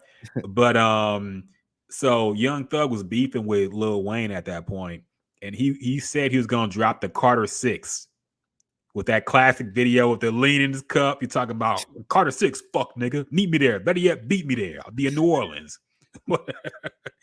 So that was supposed to be Carter 6, but I think Lil Wayne's lawyers said they were going to sue him if he called it that, so he changed the Barter 6. But yeah, that was definitely a diss at Lil Wayne, and I think Lil Wayne dropping 500 degrees with the diss at Juvenile. So yeah, all the while Birdman in the background rubbing his hands, man. The mastermind behind the shit and the drama. Yeah. Wait, hold on. You looking up the video? Yeah. That's like one of my favorite hip hop videos, man. That Young Thug, because like the beginning when he's pouring the lean and shit. Oh, this is something else, but is it? Okay. Yeah, but that's still probably funny. Young Thug was just funny at this time, man. Yeah. I was actually looking at a recent video when he was beefing with the gang. Mm-hmm. The cooler like Akon. Fuck all the bullshit. Got a 6 coming. The Barter 6 coming, yeah. Yeah, there was another one where he's like pouring lean in his cup. Then he said he announced he's gonna be performing in New Orleans. He said, "Yeah, nigga, Carter 6, fuck nigga, beat me there. Better yet, beat me there, New Orleans." Yeah, man, that shit was funny. But so yeah, that was a diss. But I forgot what we talk about on here. Oh yeah, Lil Wayne single. I gotta listen to it because the beat actually sounded okay for Swiss Beats. So I'm gonna check it out. And I am looking forward to the new Lil Wayne album. So we'll see how that sounds, man. But that's my Lil Wayne hot take. I think he's better now than he was back in the day, which is rare. I understand that Lil Wayne is frustrated about his career, and I feel him on that. But this is my item. I wouldn't ever in my life swap words with him or beef with him about nothing. This is a person that I look up to. Ha ha. Okay, that's a different video too, and he's lying because he definitely was dissing them at the time. So, but oh well. I think they're over it now. Yeah. Other topics, man. We got to get into some topics. Got a lot to talk about, and we already spent a lot of time talking about wrestling and games and shit. So we already an hour and I know we already deep in this podcast, man. Did you watch any of All-Star Weekend NBA action, Figgy, at all? The only thing I watched was a quarter and a half of the All-Star game. Ooh. After that, man, like that shit was embarrassing, man. I'm like, why am I watching this? You know my go-to. I turned on Law and Order, man. Mm-hmm. I'm like, man, let me binge watch Law and Order. I ain't got time for this, man. It was in the first quarter, man. They was damn near having a dunk contest in the game where they just throwing it off the backboard. It was like all the teams were standing to the side and watching them get off of. I'm like, man, what the fuck is y'all doing, man? Yeah, I saw one stretch where Dame hit a shot from 3 from like half court. The next possession, somebody else tried it. The next possession, somebody else. Like 3 possessions in a row were like half court shots, man. And it's like, okay, this is just y'all fucking around at this point. Yeah. So, yeah, it seemed like it was bad, man. People have been complaining about it for a long time. And look, the All-Star game has always been what it is, an exhibition game that don't count towards nothing really. But I definitely thought there used to be like a sense of pride in wanting to win the game, wanting to get MVP. You know, Kobe took it seriously. Some people, when they played, Michael Jordan, of course, took it seriously. Yeah, they all kind of took it serious. I mean, I ain't saying they was out there balling their ass off, but they did take it. They was playing defense. Yes, all of them dudes playing defense. I think part of the people brought this up too. I think part of the problem is like getting rid of the conferences and doing like these people just picking their teams. So now you got Team LeBron versus Team Giannis, and it's like, what pride do you have in winning for Team LeBron? You know, if you're talking about East versus West, you know, I think players will be more incentivized to want to make their conference look good. Yeah. But who wants to win for, what if you don't like LeBron? You got to win for Team LeBron and play your best for Team LeBron. It seems kind of goofy, man. So I think that's part of the problem. But yeah, All-Star Weekend, man. People like the dunk contest. I did see the Matt McClung dunks, and they were impressive. But this dude's in a G League. I think he only came in the NBA for the dunk contest, man. So I've heard people say that, especially Stephen A. Smith, say that LeBron James ruined the dunk contest by not doing it. Do you agree that your man from Cleveland ruined the dunk contest, Figgy?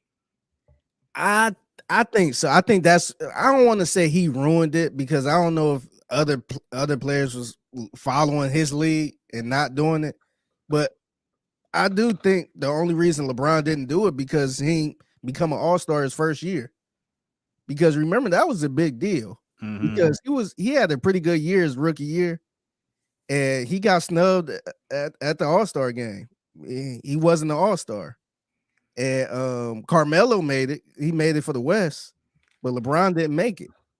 And that was like a big deal. And I remember a lot of people pretty much saying, oh, you know, ain't no big deal. He'll have other times. I want to say the commissioner might have said that at the time.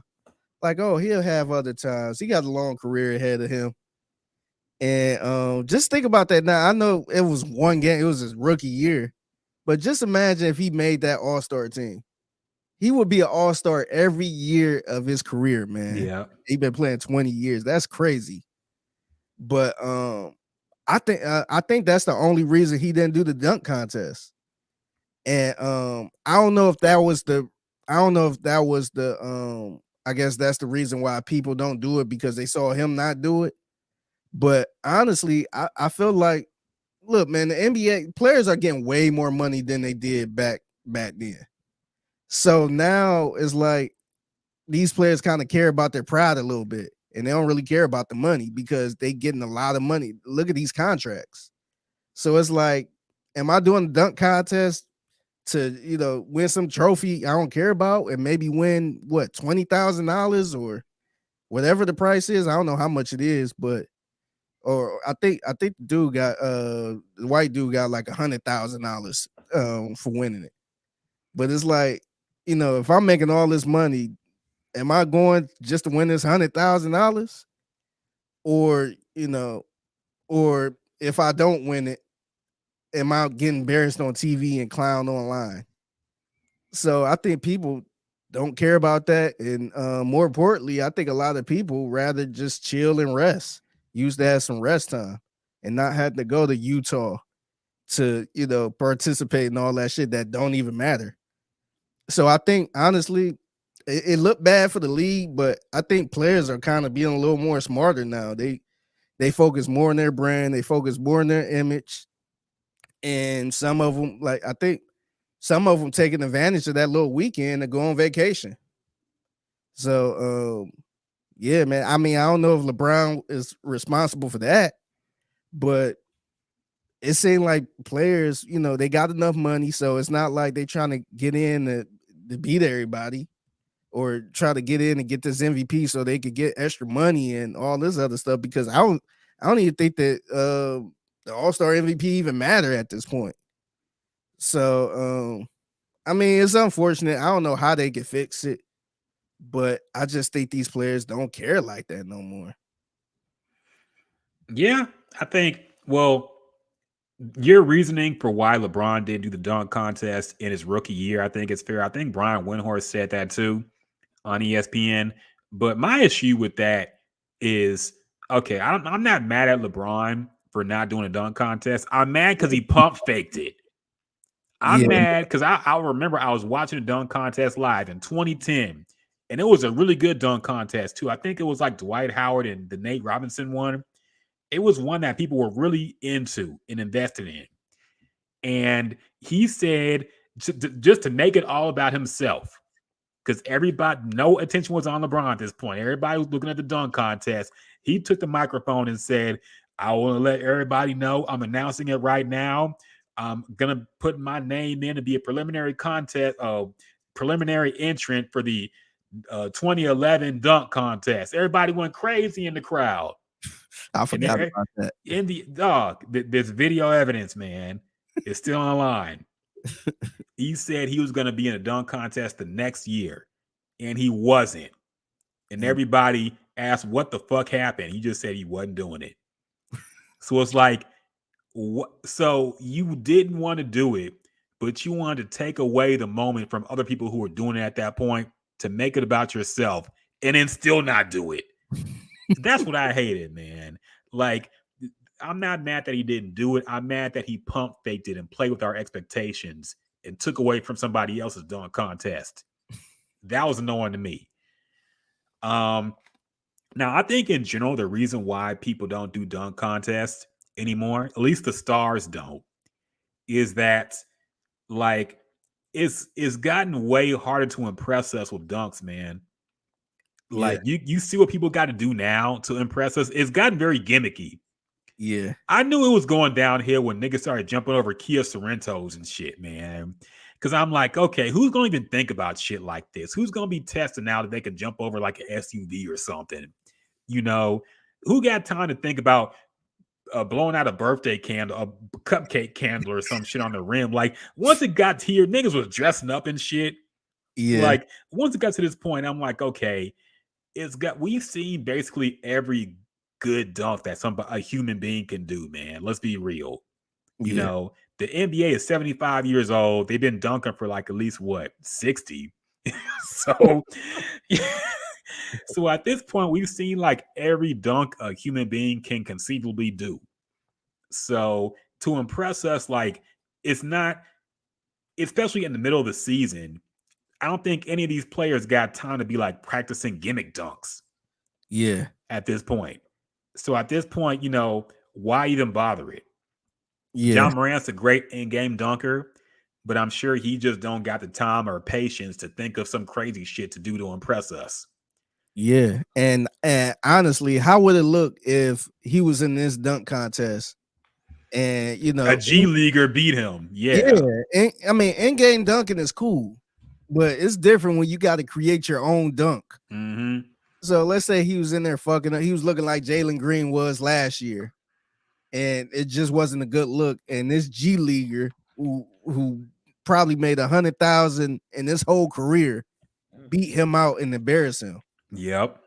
So, the joke's gonna be flying on social media, and we gotta remember these kids, they care a lot about social media. We all do, but they care more about social media, man. And and honestly, from his standpoint, what's the payoff? Yeah. Is that gonna make me a legend? Is that gonna, make me, closer to the MVP? Is that gonna make me more money? Is that gonna help my contract? Like, what's the purpose of that? So I kind of get it. I just don't know what I feel like they better off just letting the G Leaguers and the people that's probably not in the NBA do the dunk contest, because I feel like they're probably better dunkers anyway. Yeah. And I'm glad I saw people were trying to go Matt McClung into calling out the stars. I'm glad he didn't fall for that.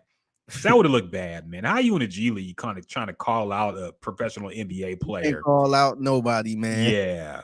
Like, come on. I'm glad he didn't fall for that bait. People want him to do it. People want him to call out like John Morant. Like, nah, man, you can't do that. Try to make blackball. Try to make Tab says, y'all remember when Nate Robinson, when he missed like 12 dunks in a row in Houston? Yes, I do, man. I remember it got really bad at some point. That was missing dunks. Low point, man. Yeah, that was really bad. And end up winning. Yeah, that was around the time when they stopped, because it used to be like you had like a time limit or only could do a certain amount of dunks or try it. No, I think it was unlimited. I think it was no time. I don't think it was a time limit. At that point, it was unlimited. Yeah, because people just kept doing it. You just got to complete the dunk. Yeah. And he wasn't completing the fucking dunk. Yeah. So, yeah, I do remember that. That's when it got kind of bad, man. It was nasty at that point. Yeah. But, yeah, it's dunk contest is just what it is, man. We ain't gonna get Vince Carter again, man. Okay, Vince Carter dunks wouldn't even win a dunk contest at this point, man.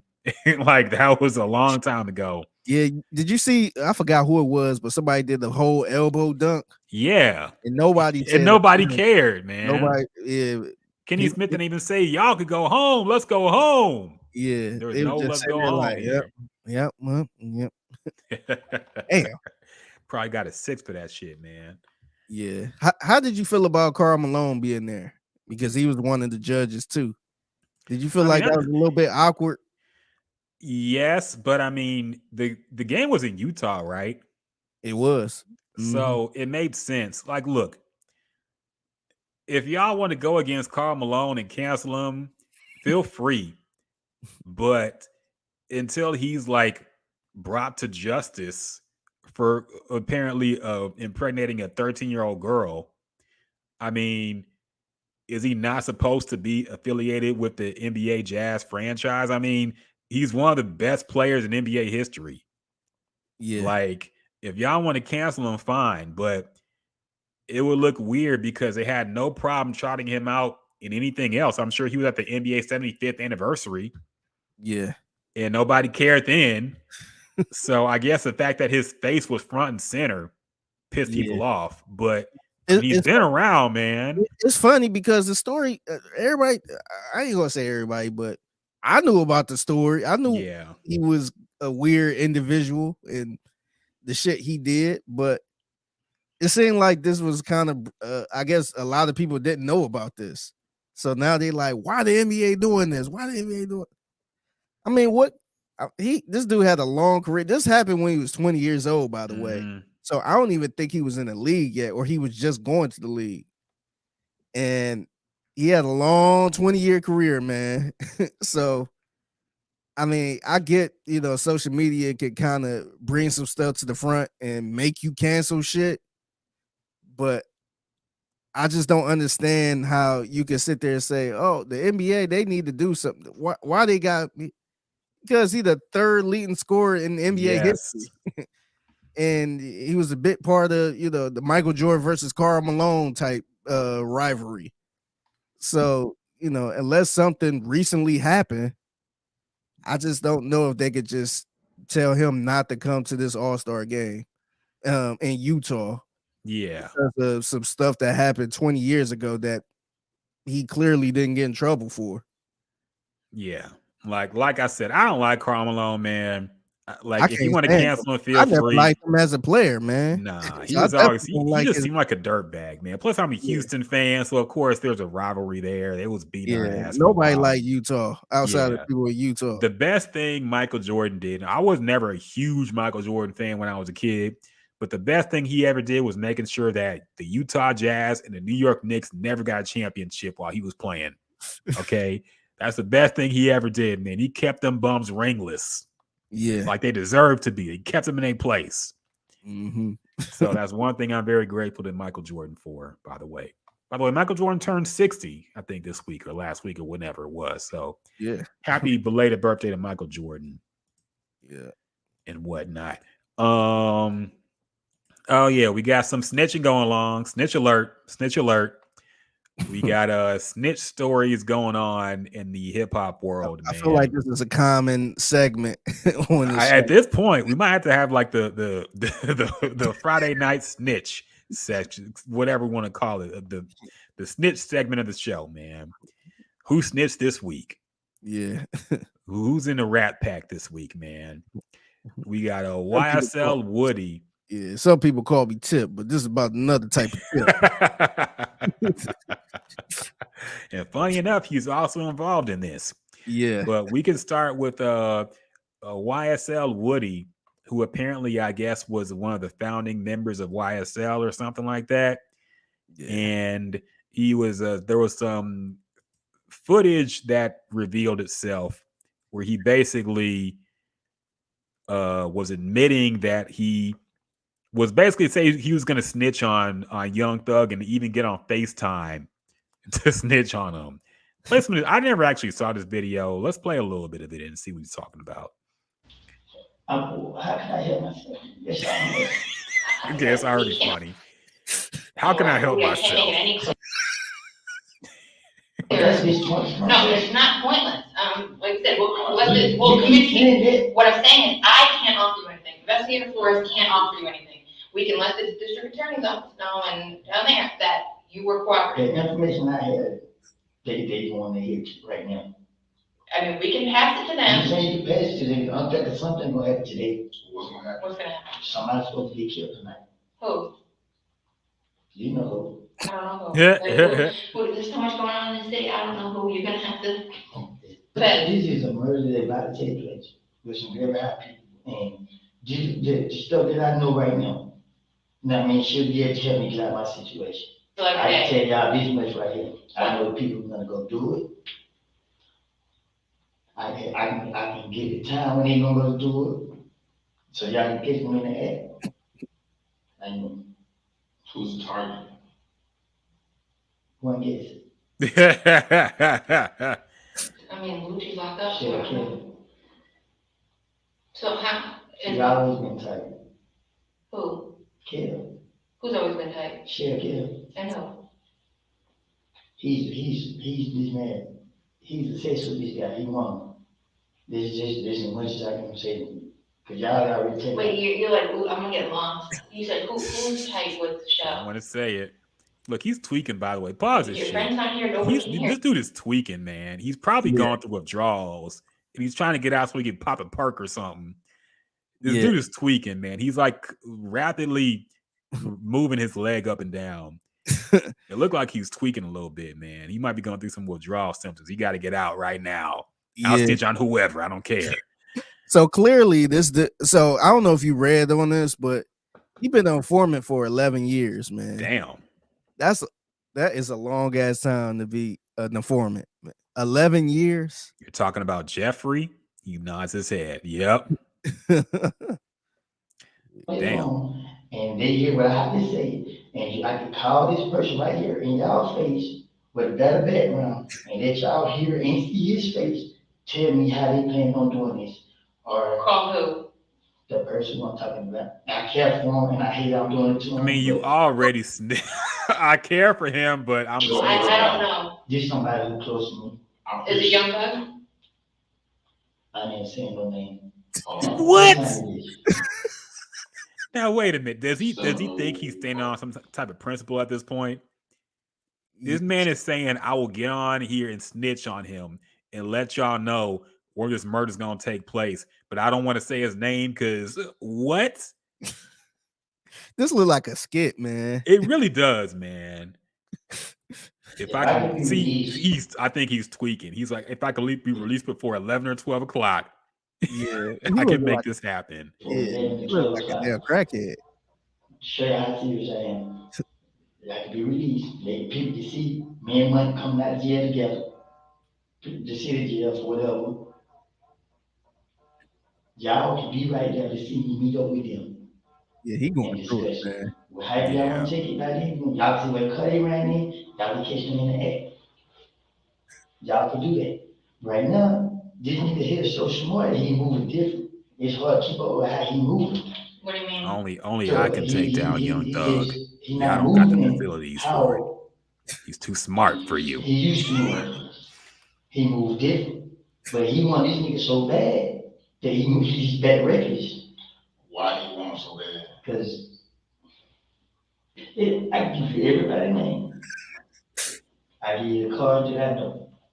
Or like I said, I don't know what cards they're gonna use because the card they don't have a hot card up on my knowledge right now, but most likely, like I said, I can meet up with them right before they do it. Y'all That can puts you in too much danger. You can't do that. No. That we're gonna have to rethink a plan. They're not gonna do that. Because if God forbid something happens to you, it's on us. No, it's different because they trust me. They trust me. Even with the situation with me and Thug, we both look at each other sideways when we were around. Damn. Now he's saying his name, by the way. Remember he didn't want to say names? That went out the window. He's still stupid. You know what I mean? Like, you rich, why would you be stupid? That's like so at first I thought he was too smart. He's moving different. Now he's stupid. Yeah. I don't know. I mean, I just hate being around. But the truth is, you say you got love? See, this is very contradictory. If you had love for him, but now you don't want to be around because he's stupid. Let's say 656. You could be sitting right there, and they would come in, and they go talk to me right there while you right there. Okay. Yeah, they looking at him like, man, we can't do nothing with this motherfucker. Right. Dog. Now, is he lucky you don't make music? Because I wonder. Oh, I was about to say, have you heard of him? I never heard of him. I wasn't sure if he a rapper or what. I think he was just in it. I don't think he make music like that. Luckily, he's not very popular because if he was, people be trying to make excuses as to why this is not snitching. Well, technically, they can't use this in court. Yeah. So technically, it's not snitching. Yeah. Okay. This motherfucker, man, he needed some he need health insurance with this. God, they didn't even give him Burger King. Where's I didn't see no Big Mac. Nigga he just gave up the game for free. This nigga got a cup of water, man. Yeah. It looked like he been there, but it looked like they cool. Yep. Now, if he a foreman for 11 years, man, I'm sure he because on a first name basis. Yeah, I seen him on another video where the detective was like, "Come on, man, like you know me, we've been going through this for years." Yep. I'm like, damn, man. That's wild, man. It is, man. You never know. Rassing you back. And look, I ain't sitting here trying to be like the street guy or whatever, but how stressful it got to be an informant for that long, hanging around, real criminals and scared that somebody gonna find out. That gotta be scary as hell, man. This is like the fucking rapper version of what was that movie with Huey P. Newton and the other guy? What was that shit called? Revolution. What's that? I forget what the movie was called, man. He reviewed the damn movie. Yeah. We are a revolution. What was that shit called? What the fuck was that movie called with Huey P. Newton that just came out with what's his name in it? Black Panther? Nah, man. It was about the Black Panther, right? Yeah, it's about the Black Panthers. Yeah. It was what was that fucking guy's name though? Shit. Oh no, god damn it. Fuck, I can't even find it now. Oh, Judas and the Black Messiah. Yes, that's what it was. Why was it take so long to find this fucking movie? I typed in fucking Black Panther, and of course the Marvel movie. Of course. Hey man, they totally got rid of that organization. That is part of the conspiracy, man. Umar has talked about this. The good Dr. Umar has talked about this. Now, they made the movie Black Panther, the Marvel Disney movie company made it. So every time you search Black Panther, the Black Panther party don't come up no more. It don't. He's a fucking comic book character, man. Look at this, man. Look at this. Let's see how long would it take you to get to a article about the Black Panther party? Okay, the first result, Wikipedia Black Panther. Mm-hmm. Then you see YouTube videos about the movie. Black Panther, IMDb. Oh, this is the first article. That's one, but that's because something just happened with Angela Davis. Yeah. Now keep scrolling. Where's Black Panther party? Black Panther Disney Plus. Black Panther. So nothing on the Black Panther party. Black Panther is okay. Then you see the color of the Black Panther. Okay, finally, after you scroll through like a page worth right here, of Disney shit, in Britannica.com, you see the Black Panther party. Yep. And this is one. Yes. This is one. Everything else. The news stories about Black Panther, the movie. That's crazy, man. That's part of the conspiracy, man. And remember the message in that movie too. Yeah. Don't go to war with the U.S. Okay.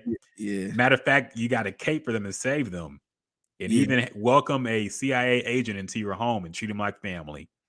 Mm-hmm. See that? Yet they ain't slick with this shit, man. Okay, I see behind the veil they're trying to put over us, man. Okay, I'm not fucking with it. But anyway, Judas and the Black Messiah is what I'm thinking about, man. It was a good movie, by the way. It was a good movie. Yep.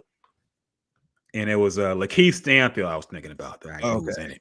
I was thinking about the other dude. And Daniel Kaluuya. Kaluuya. Yeah. So that was a good movie, by the way. I think it's on HBO Max if you still want to see it. Yeah. And other snitching news. So we talked about goofy ass T.I. was on the podcast talking about how he snitched on his cousin, and then his cousin told him in a dream it was his dead cousin, by the way. And he said he did it because his dead cousin came to him in a dream and said it was okay to snitch on him. So he put a case. I guess T.I. was facing time, and he put it on his cousin, his dead cousin. And so Boosie is doing his yearly Vlad TV interview, maybe monthly or weekly at this point. I don't even know. But I think the first thing he asked him was about this T.I. situation, because in a previous Boosie interview, there was a guy named Gangsta Williams who admitted to snitching on a dead person, and Boosie spoke out against him and said that's some bullshit. That's wrong. You ain't, even if he dead, you ain't supposed to do that if you a street nigga. So Vlad threw that in his face because Boosie and T.I. were cool, and they were supposedly supposed to do a joint album together. Yeah. Called Washed Old Rappers or whatever the fuck they're gonna call it, man.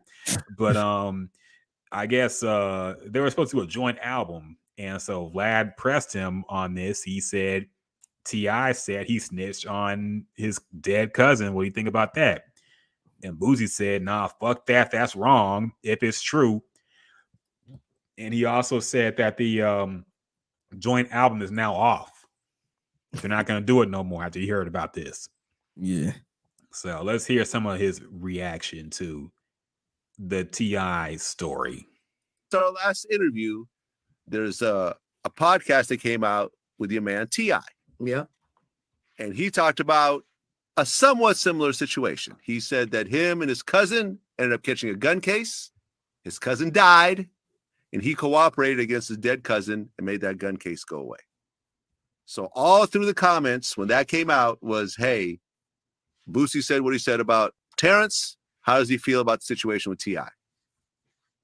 Well, I feel like the situation with Terrence, I don't even know if that's true. Because I got people won't come to Vlad TV and talk to you about Terrence. Okay. Yeah. But so I don't know if that's true. With the T.I. situation, if he did that, you're a fucking rat too. I don't spare no motherfucking body. Because if you doing anything wrong, you doing anything criminal wise, and you cooperate with law enforcement to get you out of trouble, that means you're cooperating. That means you're a rat. So But I'm gonna tell you like this: when I saw that, I think T.I. fucking lying. I think he went up there and just got the fucking talking. You think something happened at 18 years old, right? You gonna hold how vocal he is. I've been around this. You gonna hold that in all them damn time. All this damn time for 20-something years, you gonna hold that in, and it finally came out. why admit to that though? Why admit to the after? Like, bro, this is what I'm saying. T.I.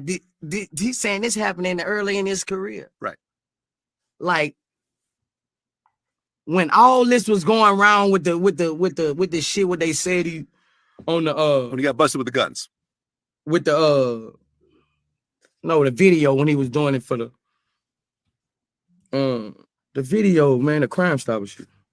Oh yeah. No, well, yeah. Well, like I said, he got busted with a bunch of guns. But I'm gonna tell you like this: That was it. Yeah. It went on, Boosie talks and Vlad likes to talk too. So it went on for a while like that. Yeah. But basically, yeah, he went on T.I. T.I. clapped back. I think now T.I. is trying to say that he was lying. He was kidding. About the snitching on my dead cousin. Yeah. Because because I think Boosie said, Boosie had this video, but T.I. said, I got the paperwork, I'll pull up, blah, blah, blah, blah, blah, blah.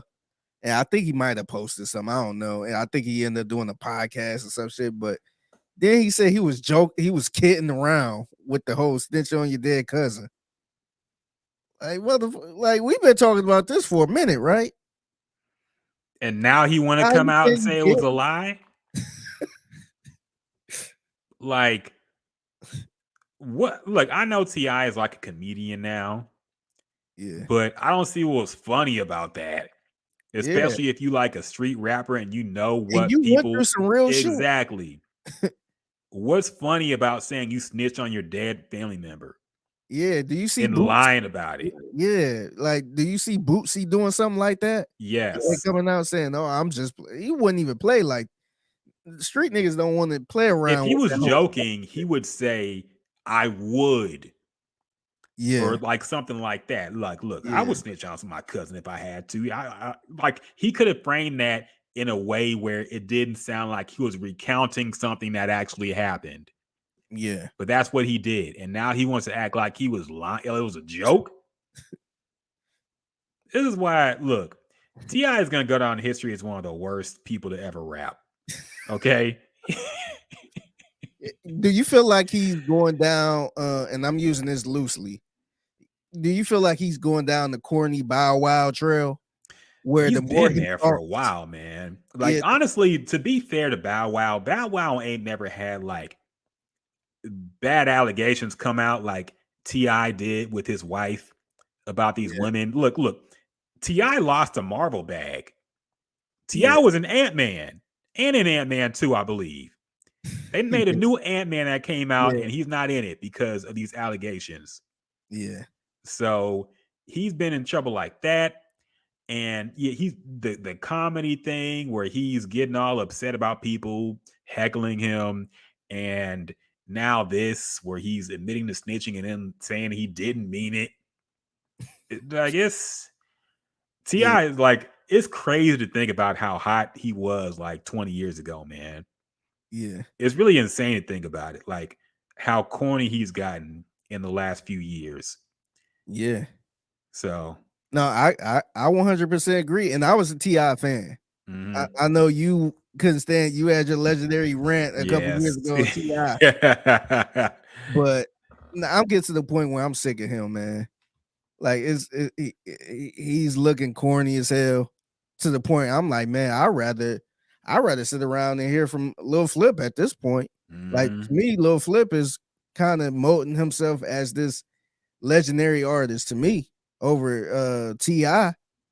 And a lot of people might think that's crazy, like, oh no, T.I. did this. He had urban legend, he had trap music, he had you could go down the list.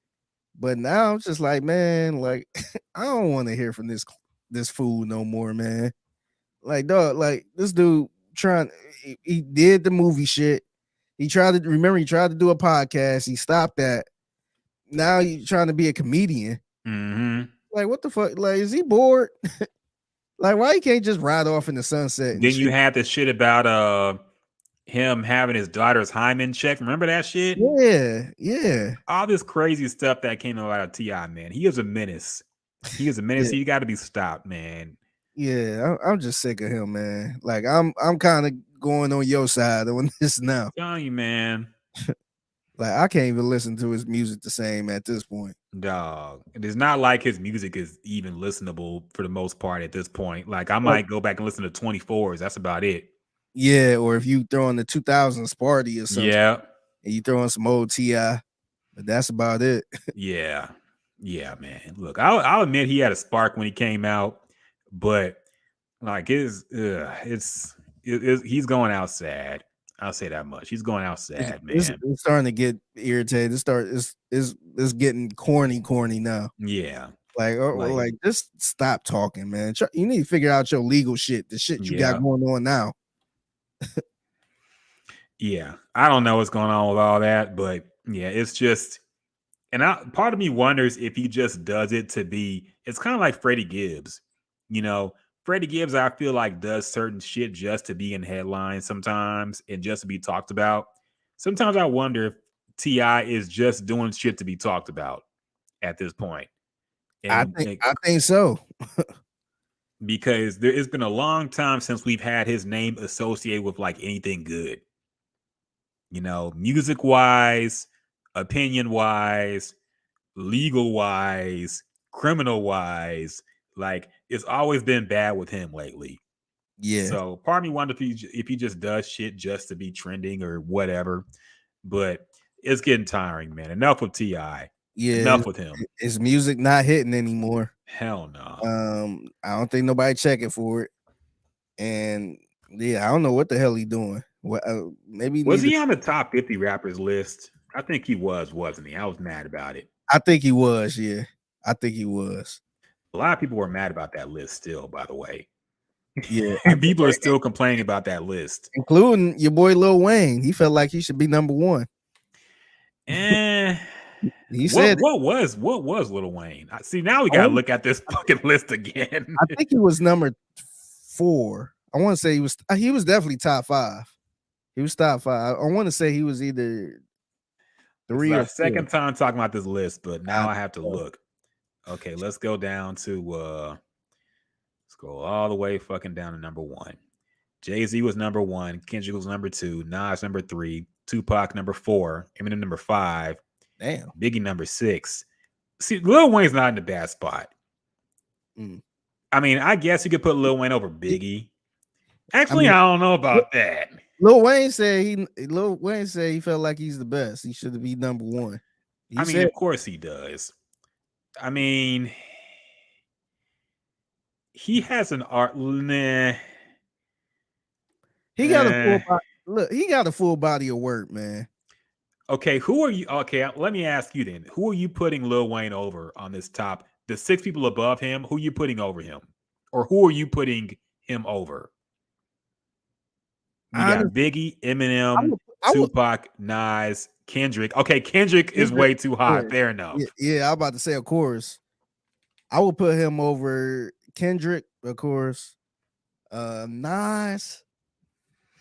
I'm a Nas fan, so I'm a little biased. But I do think Wayne should be top 5.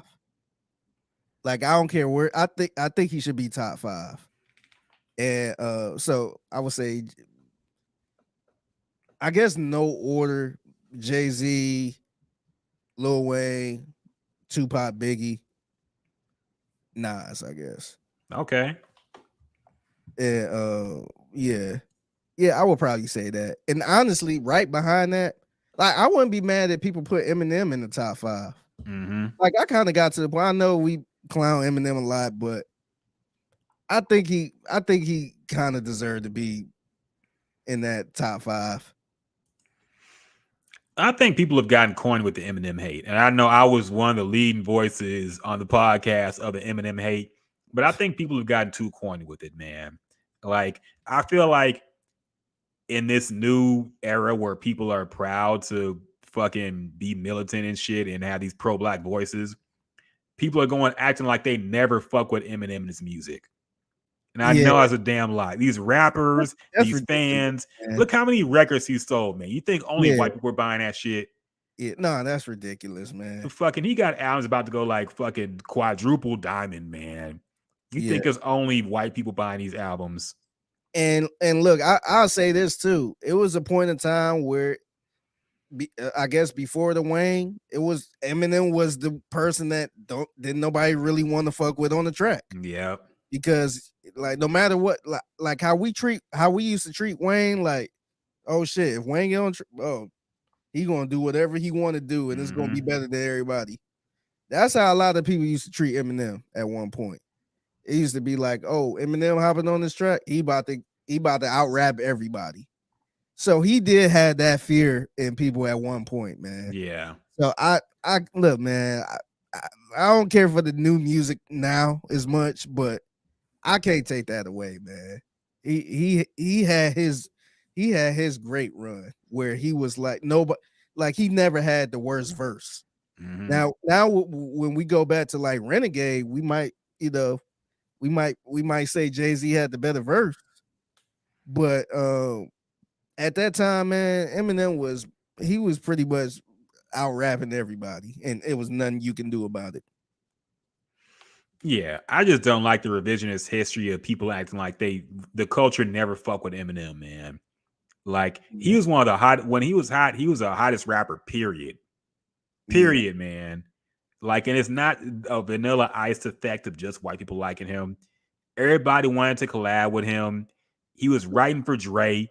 Like, he was doing shit that people loved, man. And now people look back and be like, oh, Snoop Dogg, like, oh, I could live without that. Fuck out of here, man. Yeah, they had a nice little roster. Aftermath, you had Dre, you had Eminem, 50 Cent. And it was like, damn. And then eventually got Busta Rhymes. Yep. It was just like, damn, like, and the thing is with Eminem, he was really a hip-hop guy. It wasn't like no phony fugazi shit. And I love my man MGK. Yep. But it wasn't like he just got on and then started doing some other shit. He stayed hip-hop, man. He might have went a little pop because that was working, but he was always about the rap game, man. Hip-hop. One thing we didn't talk about, but I guess was also controversial, was Snoop Dogg at number 9. I know Maul of the Maul and Rory podcast, I believe he said that Snoop shouldn't be in anybody's top 10. What do you think about that? I can kind of see why he's saying that, because I think right now it's kind of that, you live too long and we seen you from beginning to, current. And I can see why he's saying that, but I think it's hard to, like, I don't know. To me, I can't honestly, man, like, I don't know how you feel about Vince Carter, the player. I kind of look at him as like a Vince Carter a little bit. Like somebody that, he was the man early on, but he kind of played this role where he lasted for like 21, 22 years. And he was still the man I ain't gonna say still the man, but he was still hanging around and well respected. So I would look at him like that. Maybe he shouldn't be in top 10, but he shouldn't be far down the list. Like, I feel like that's a little disrespectful to feel like he way down the list, but I do think he's a prime example of him being around too long, him, changing his whole image. Mm-hmm. And people probably think he's a little corny and all this other shit, but early Snoop, man, he was probably the best. He's probably the best rapper out of Death Row, man. No, Snoop Dogg to this day, I think he had the most anticipated solo album ever in hip hop. I don't think any album was as anticipated as Doggy Style was, and it actually delivered when it came out. But my controversial take, my conspiratorial take, I think Kanye West was higher in this list initially, but then the controversy happened in his comments, and then they pushed him down, and I think they lifted Snoop Dogg up. Because think about it, Snoop being above Kanye is crazy, man. Snoop being above Kanye is crazy. Yeah. And I like Snoop Dogg. I think he is underrated, honestly, in his album quality. Look, he doesn't have a lot of classic albums, but for a long time, he put out solid work, man. I like the Blue Carpet Treatment a lot when it came out. He reinvented himself a lot of times, but Kanye's discography, until very recently, has been unfuckwittable at this point. So to put Snoop above him is kind of wild, man. So my conspiratorial take is that they pushed Kanye down after the Jewish rants, and they boosted a safer rapper as Snoop Dogg. So that's their top 10. So where is Kanye? Kanye is number 11 under Nicki Minaj at 10. Okay. Yeah, I didn't even realize Kanye wasn't in the top 10. Yeah, he narrowly is not in the top 10.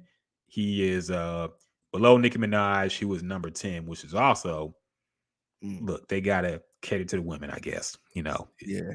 So it is what it is. Tab says, I saw Ken the Man's name in the news this week. What did she do again? I think she had a new song drop. Yeah, I saw a clip of it. Yeah, she actually had a video. Yeah. Video, not my end. Yep. Jumping on the fuck niggas wave, but hey, I'll support it. She's a friend of the show, so whatever. Shout out to Ken. Shout out to my girl Ken.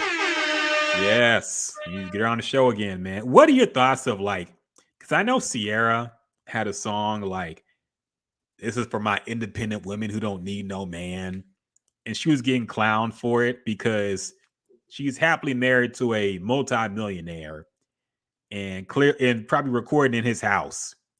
Yeah. So what are your thoughts of this wave of new music that's just focused on niggas ain't shit?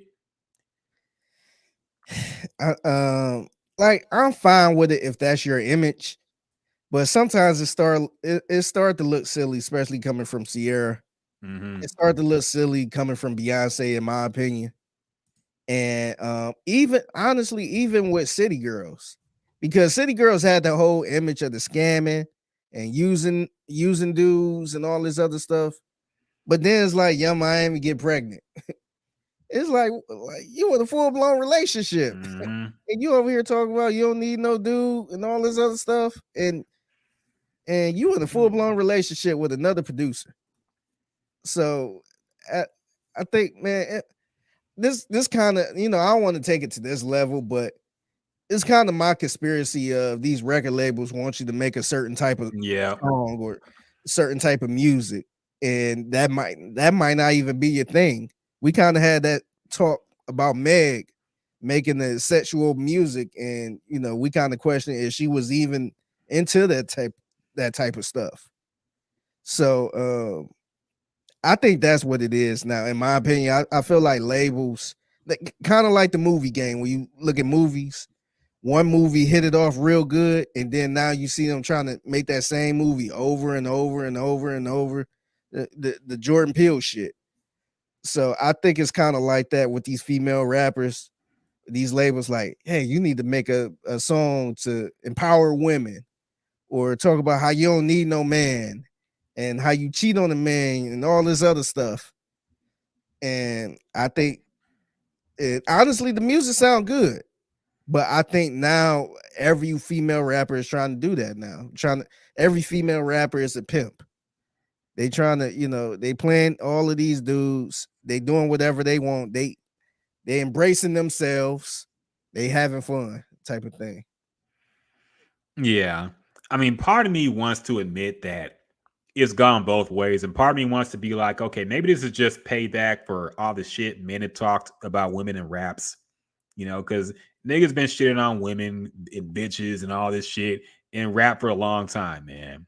So maybe part of me wants to think like maybe this is just the comeback from that. So I can't be too mad at it, but it's starting to feel too manufactured, man. I knew it when I saw a snippet of a new Chloe song, and the first words out of her mouth were "fuck nigga, fuck nigga, fuck nigga." Oh, God. She was singing it. She was like, "Fuck nigga, fuck nigga, fuck nigga." Like that's the first thing in the song, man. And the song is called "Pray It Away," by the way, if you want to hear it yourself. But like the first thing she's talking about is "fuck nigga, this nigga did me dirty, fuck him." And it's like, okay. I mean, I don't know. It's like it's just starting to feel manufactured now, and it's like no. Look, R&B is just. I guess I don't care about it in hip hop because hip hop is always going to be like braggadocious talking shit.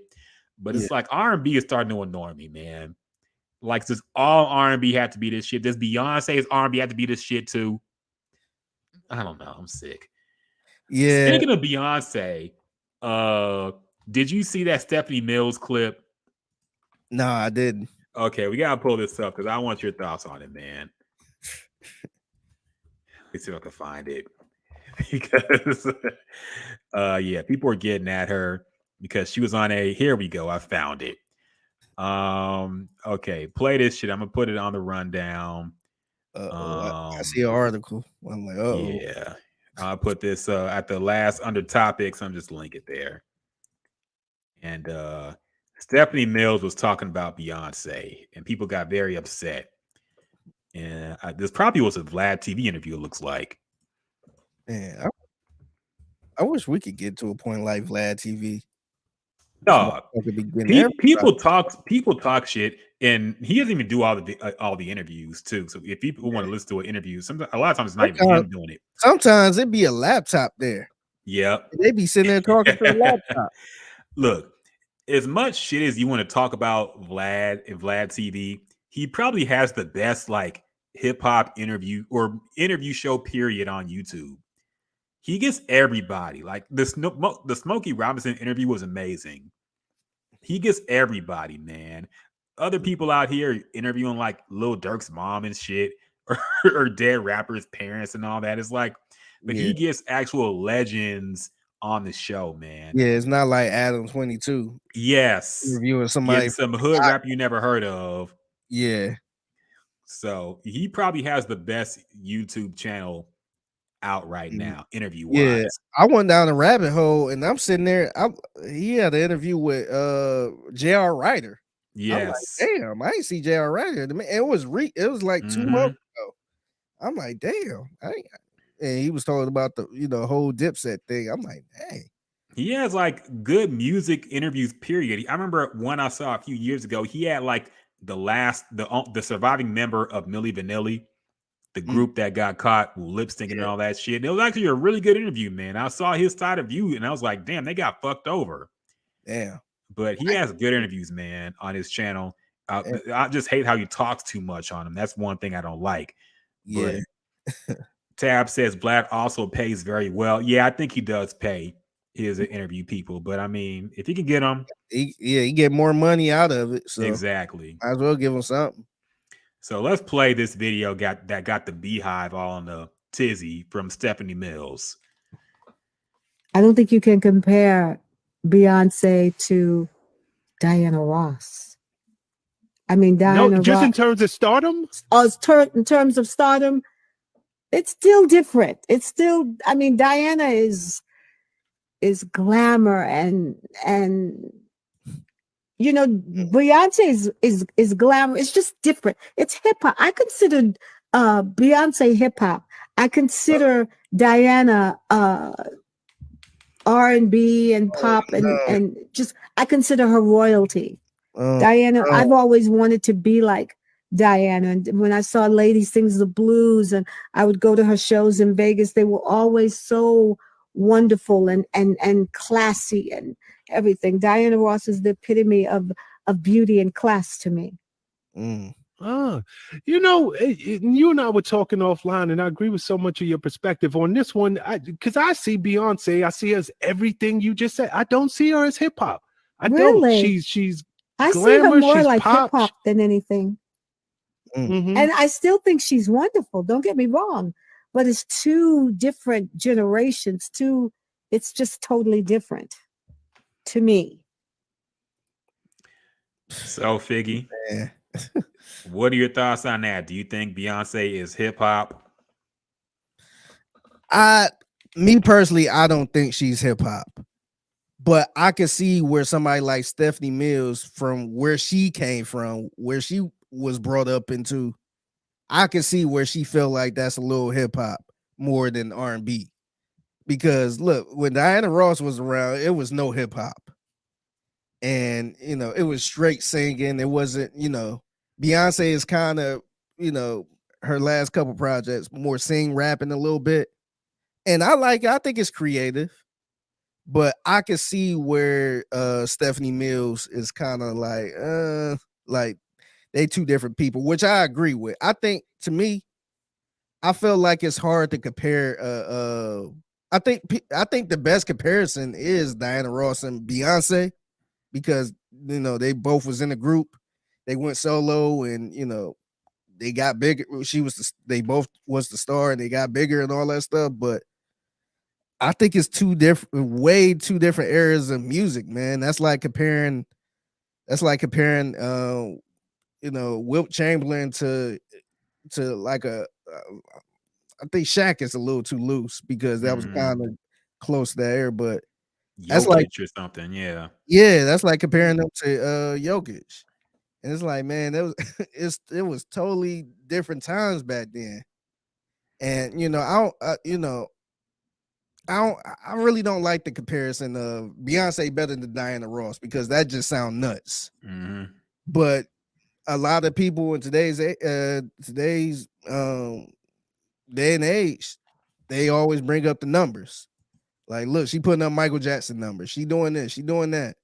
What was Diana Ross doing? It's like, damn, Diana Ross was in the 60s, man. It was segregation in the 60s. Diana Ross was the girl. She was the girl in the 70s.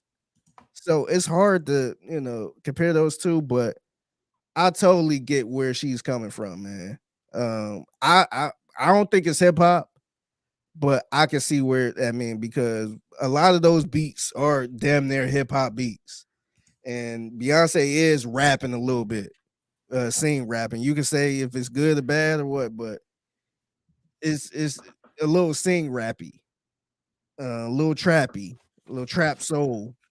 Yeah. So I get where she's coming from. I'm not mad at it, but it sounds nuts coming from Stephanie Mills saying, "Oh, you know, Diana Ross was more R&B and glamour. Beyonce more hip hop and ratchet, yeah, nasty." It kind of make it sound like you shitting on Beyonce. Yeah, I mean, she low key is. She was trying to be diplomatic about it. Let's call it what it is, man. And look, I ain't mad at it. To clarify the question, because I looked back and saw where this came from. The comment that the interviewer made was, they were talking about Diana Ross, and the interviewer said Diana Ross was like Beyonce before Beyonce, which is kind of disrespectful, because like, I get people need a modern reference for things, but Diana Ross was, it would be more respectful to say Beyonce was Diana Ross of her generation. That's like saying Michael Jordan was LeBron before LeBron. Yeah, exactly. Yeah. So, like, Diana Ross was the face. She was the queen of R&B. She was the queen of black music. And to say, like, to compare her to Beyonce, I can get where Stephanie got a little spicy with that. Yeah. Tony Scott said, "Who did Miss Ross have to compete with versus Beyonce?" mean, Aretha Franklin, like there was a lot of female artists out in that Motown era, but it wasn't as like, look, black music wasn't as big as it is now. And not worldwide and global, of course. Music has gotten way bigger. But to be fair, when you think about the era Beyonce came up in, that was definitely when hip hop had infused with R&B versus Diana Ross's music, which was just the classical era of R&B and black music for us, you know? So I get where she says that. Like you, I wouldn't classify Beyonce as a rap artist. But to be fair, she's rapping now. Yeah. She's cussing and everything. So I don't know. I get it. Yeah. I'm not mad, but I see, of course, the Beehive took it wrong. And they think, you know, if you say anything even remotely shady towards Beyonce, that you're hating and you're wrong because she's the best that's ever done it. And I don't agree, but whatever. Yeah. And to Tony Scott, shout out to Tony Scott. She did have Aretha Franklin going against Aretha Franklin for all of years. There ain't no easy, there ain't no easy out. You had Shaka Khan, who was the girl back then, especially during that disco era. Of course, Diana Ross. You had a lot. I mean, it wasn't like it was Diana Ross and nobody else. It was some good female artists then, man. You had Donnie Ward, you had Donna Summer, you had some people there. It wasn't no easy out, man.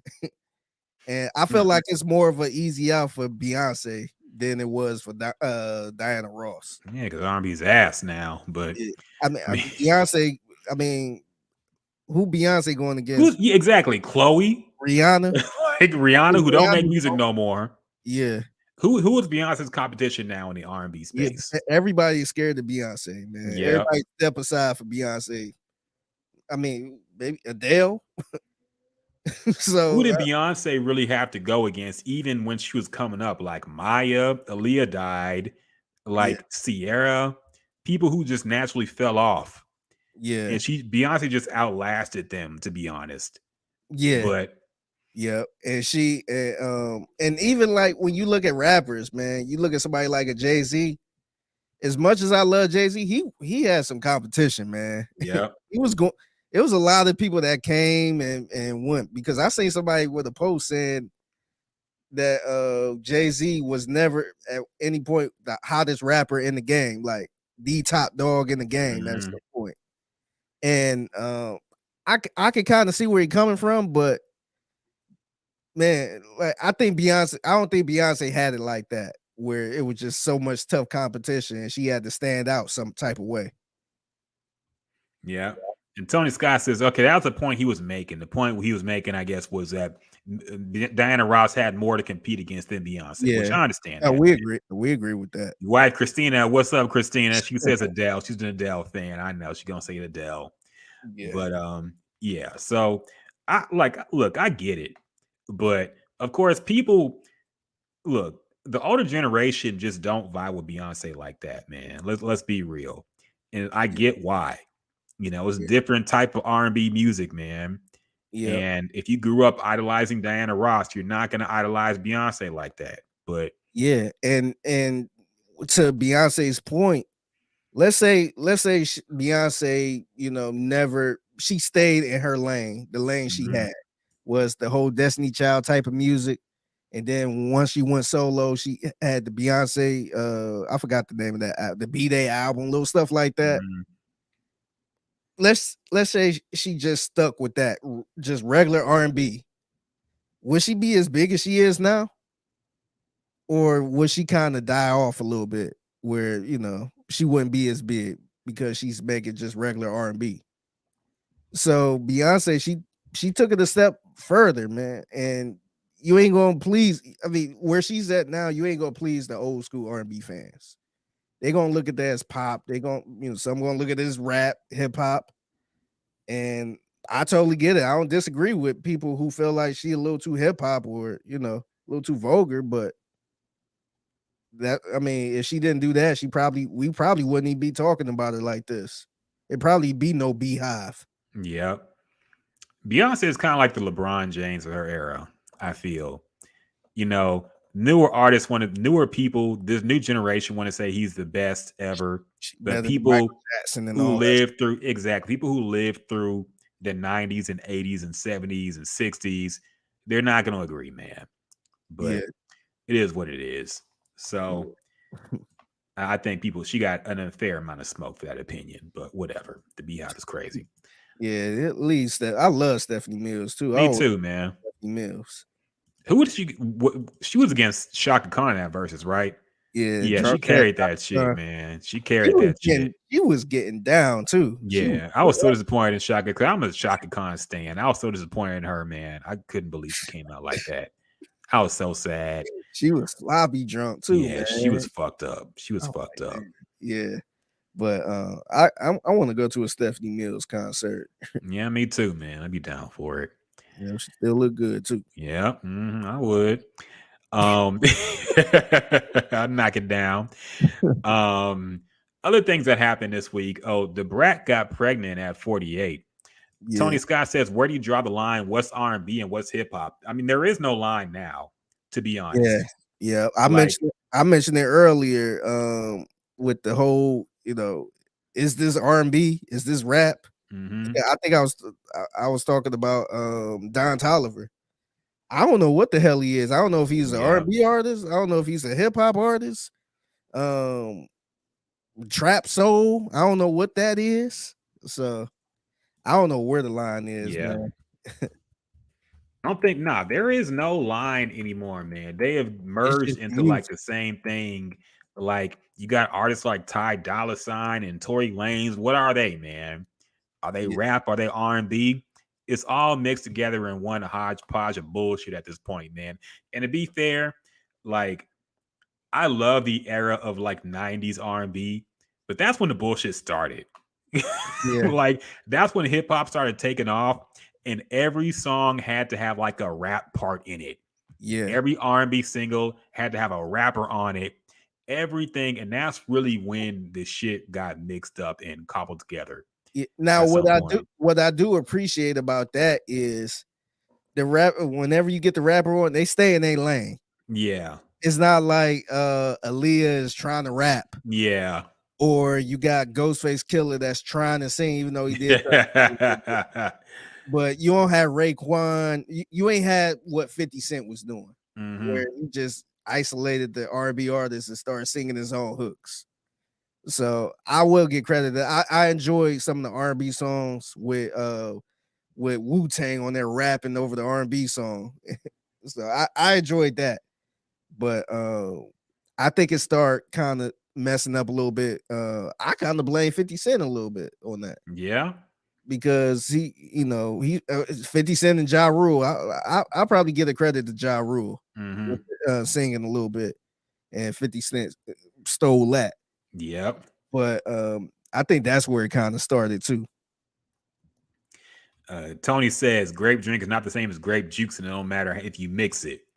Yeah, but I mean, look, I don't know what it's just hard to even categorize now at this point. That's why I think that's low key why they have so many categories for R&B and rap now. Because it's like best melodic rap song or some shit like that. That would normally be like R&B, but they're trying to separate it and trying to keep like real R&B separate from this rap R&B. Yeah, because now I think Don Toliver would fall in the category of melodic. Yeah, because you kind of rap singing a little bit. You can't put him against to be fair, I think they put what's his name, Robert I'm blanking on everybody's fucking name, the dude that Chris Brown was mad at. Oh yeah. I'm losing everybody's damn name now, man. I think I'm getting dementia. Yeah, I know who you're talking about though. Yeah, it was Robert Glasper. That's right, Robert Glasper. Yeah. So it's like, yeah, you can't put Don Toliver and like Robert Glasper in the same category. But yeah. And he says that's why Stephanie Mills said what she said. Yeah, but it was misunderstood as shade at Beyonce. So yeah, and like I said, I totally get where she's coming from, but just knowing how people are, they go they gonna be like, oh no, blah, blah. You know, a lot of people, younger people probably don't know who Stephanie Mills is, so they gonna look at her as old and bitter. But yeah, I think she have a point, man. It's two different eras, man. You can't, you know, it's totally different. So you can't even like compare them, man. You can't compare freaking Bob Cousy to Steph Curry or Russell Westbrook, man. Like it's two different eras, man. Yeah. Tony Scott says it sounds like you guys agree with Mrs. Mills. Is that true? Yes. I mean, I see where she's coming from. Like I said, I wouldn't consider Beyonce a rap artist. But if you're comparing her, I don't think she compares favorably to Diana Ross either. Like, I think Beyonce's style of R&B is not comparable to Diana Ross's. Diana Ross's style of R&B. Yeah, Diana Ross, you know, was a different type of R&B back then. And then Diana Ross got into the disco shit. Like she started from the 60s with the I forgot what you call that shit. But the you know, the old school Motown where all that shit sound the same. She started there, she got into her own solo shit, R&B shit, the disco shit. So yeah, she kind of went with the flow a little bit and kind of stayed true to herself a little bit. Yeah. But like, look, it's a different era. If Diana Ross was around now, she'd be making the same type of R&B like everybody else does. So yeah, probably the era you're in. Yeah, she actually came out with a song last year. Yeah, I think it was I don't know if it's some type of soundtrack or what, but the song it was like a funky little song. I think I can't remember if Pharrell produced it or what. Somebody well known produced it, and it sounded really good. But she was still kind of in that little funk disco type of mode. So, like I said, you can't compare those two, man. Yeah, it's tough too, man.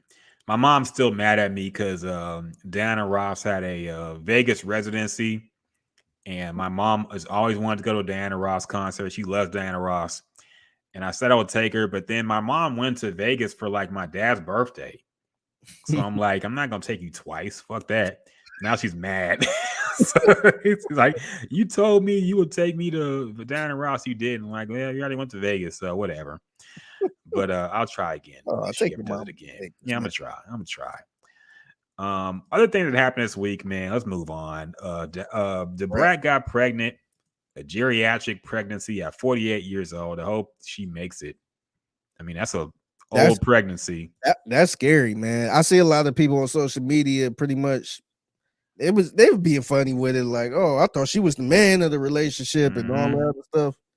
I was more shocked that she was 48 years old, you know, going through a pregnancy. That's a little scary. She looked good though. She looked really good, but that was more shocking to me than her actually being pregnant.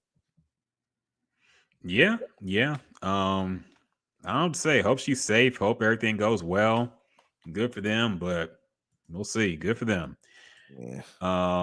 I've seen rumors about Adidas might strike a deal with Kanye to sell the remaining inventory because they stand to lose like $1 billion in unsold Yeezy stock. So there's potentially rumor that they might at least try to make something work where they can sell the remaining Yeezys. And what do you think about this, Figgy? I think it's freaking hilarious that they willing to crawl back to Kanye after pretty much raking this man through the coals because their stock is falling down. And I remember everybody said, oh, they'll be just fine. Adidas been around for a long time. They'll be okay. And they ain't worried about Kanye or they ain't gonna do nothing but remake his shoe anyway. And people will still buy them. All this other stuff, man. And I just think it's funny how they crawling back. So, like, look, man, it was so popular for everybody to, you know, disown Kanye and pull all his endorsements and stop doing business with him. But now when y'all want to, you know, sell some stuff, y'all want to work out something. Now, I don't know how bad Kanye need the money or need to, you know, get back in bed with them. But if he don't need them, I would be like, peace. Like, nah, I'm good. I'm good. I would probably try to take advantage of that and try to go somewhere else. I don't know if you want to go somewhere else, but I'll be like, nope, because that's insane. So it's cool for me to go back now because y'all losing money. But at the time, y'all was fine with just letting me go because of my comments. Like that, to me, that don't even make sense, because if you really cared about the comments, you would never come crawling back to me ever, because those comments, I still made those comments. So why, you know, so now that y'all in a big bind, y'all want to come back crawling to me? I think that's super hilarious, man. I ain't think that was going to happen like that. Well, to be fair, this is just a rumor, and I haven't seen anything like official reporting this. I first heard about this on a blog, like one of the blog fucking Instagram things. So I don't know how true this is, man. So I don't want to. We shouldn't talk about it like it's something that's definitely happening. But the fact that this is a conversation is kind of funny if it is a conversation, because, like, look, this proves to you, man, corporations only care about money. There's no morals in this shit. Like, any moral grandstanding by a company is just done to lessen the PR blow. It's not because, oh, we loved you so much that we're cutting our ties, or we love black people so much we're cutting our ties with somebody. It's just to lessen the blow of the PR blowback. But it's not like a company puts profits, especially companies big as Adidas. They put profits and shareholders above everything. Okay. Yeah. If it was fashionable to be racist, they would be racist. Yeah. Okay. There's no moral grandstanding with these companies, man. They only care about money. They only got rid of Kanye because, number one, he was basically forcing them to. Okay. Yeah. He was really forcing their hand. He was saying, I can say whatever I want and Adidas won't drop me. Yeah. So at that point, they had to drop him. Yeah. But so it's like it is what it is. I'm not surprised if it actually happens or if it's actually being discussed. I'm not surprised. Okay. Adidas don't really care about anything but money, like every company out there. Yeah. So that's why I'm a little surprised, because I felt like this was a sensitive comment. Like the whole, you know, the Jewish comments and all that stuff, that very sensitive. And we seen what happened with Kyrie Irving, where Nike pretty much threw him out. So I was kind of shocked that they came. I mean, like I said, I don't know if this is true or not, but I'm shocked the conversation even is this, that they, you know, considering working with him again, because I ain't think they would work with him again. But for the simple fact that it's even, you know, might be in talks or, you know, rumors, I think that's a little bit shocking. I would be shocked. Honestly, I would be shocked. Same thing. Let's talk about Kyrie Irving. I would be shocked if Nike decides to, you know, come crawling back to Kyrie Irving. Like, I would be like, wait, what? Because now it's like, what do y'all really care about at this point? Let's, like, just be honest. Like, stop. Like, at this point, I would be like, I would wish people just quit overreacting to everything. Like, if somebody say something outlandish, you don't have to react to it. Like, you can put out a statement or something like that, but I guess we in the day and age where people try to, you know, pull their endorsements, pull the, you know, company away from them and drop them from this, drop them from that. And then I feel like people forget that we don't care after 10 minutes. After 10 minutes, we own to something else. And now they sitting there stuck with a whole bunch of Yeezys that don't nobody want, probably. So I wonder if these companies are going to just try to sit tight and just wait for the blowback to happen. And then once it's done, then, you know, come back to the table. I know the Kanye is a little different because he was clearly trying to, I don't know, he was clearly trying to get out. But the stuff with like Kyrie Irving and all that stuff, I'm kind of curious if they just gonna, put the, stuff on pause or just kind of sweep it under the rug, like how they kind of did with Colin Kaepernick, how they just kind of kept it to the side a little bit. And then once it got cool again, they say, oh yeah, let's put out this Nike commercial or let's make these shirts. I wonder if they're gonna start doing that now, because clearly they, it was just a reaction to, I guess, the public. So they wanted to make it look like they're doing something, but check the temperature, maybe make it cool down a little bit. Yeah, they didn't cut the temperature off. They didn't even cut it down. They just cut it off. So I don't know. I did think that was a little bit surprising, because I thought that the anti-Semitic comments was a big deal. And I thought they was making a point to, never mess with anybody like that. So now I wonder how people that was offended over those comments, how they feel if this is true, that they're trying to, get them back on board with something. Yeah. So are people going to boycott Adidas? I will say, like, the only thing I've heard of from Adidas since this has been them talking about how much money they're going to lose because of Kanye. Yeah. And it's been a lot of them tempering expectations with their shareholders, tempering like, we're going to lose billions. We're going to lose $1 billion at least from this Kanye deal, but we did the right thing. And it's like, the fact that you keep bringing up how much money you're losing means you're really worried about it. Yeah. And if you could get it back, you would. If you really did this because it was the right thing to do, you would just eat that billion. Yeah. Okay. But the fact that it keeps being brought up in these reports and stories means they're really concerned about it.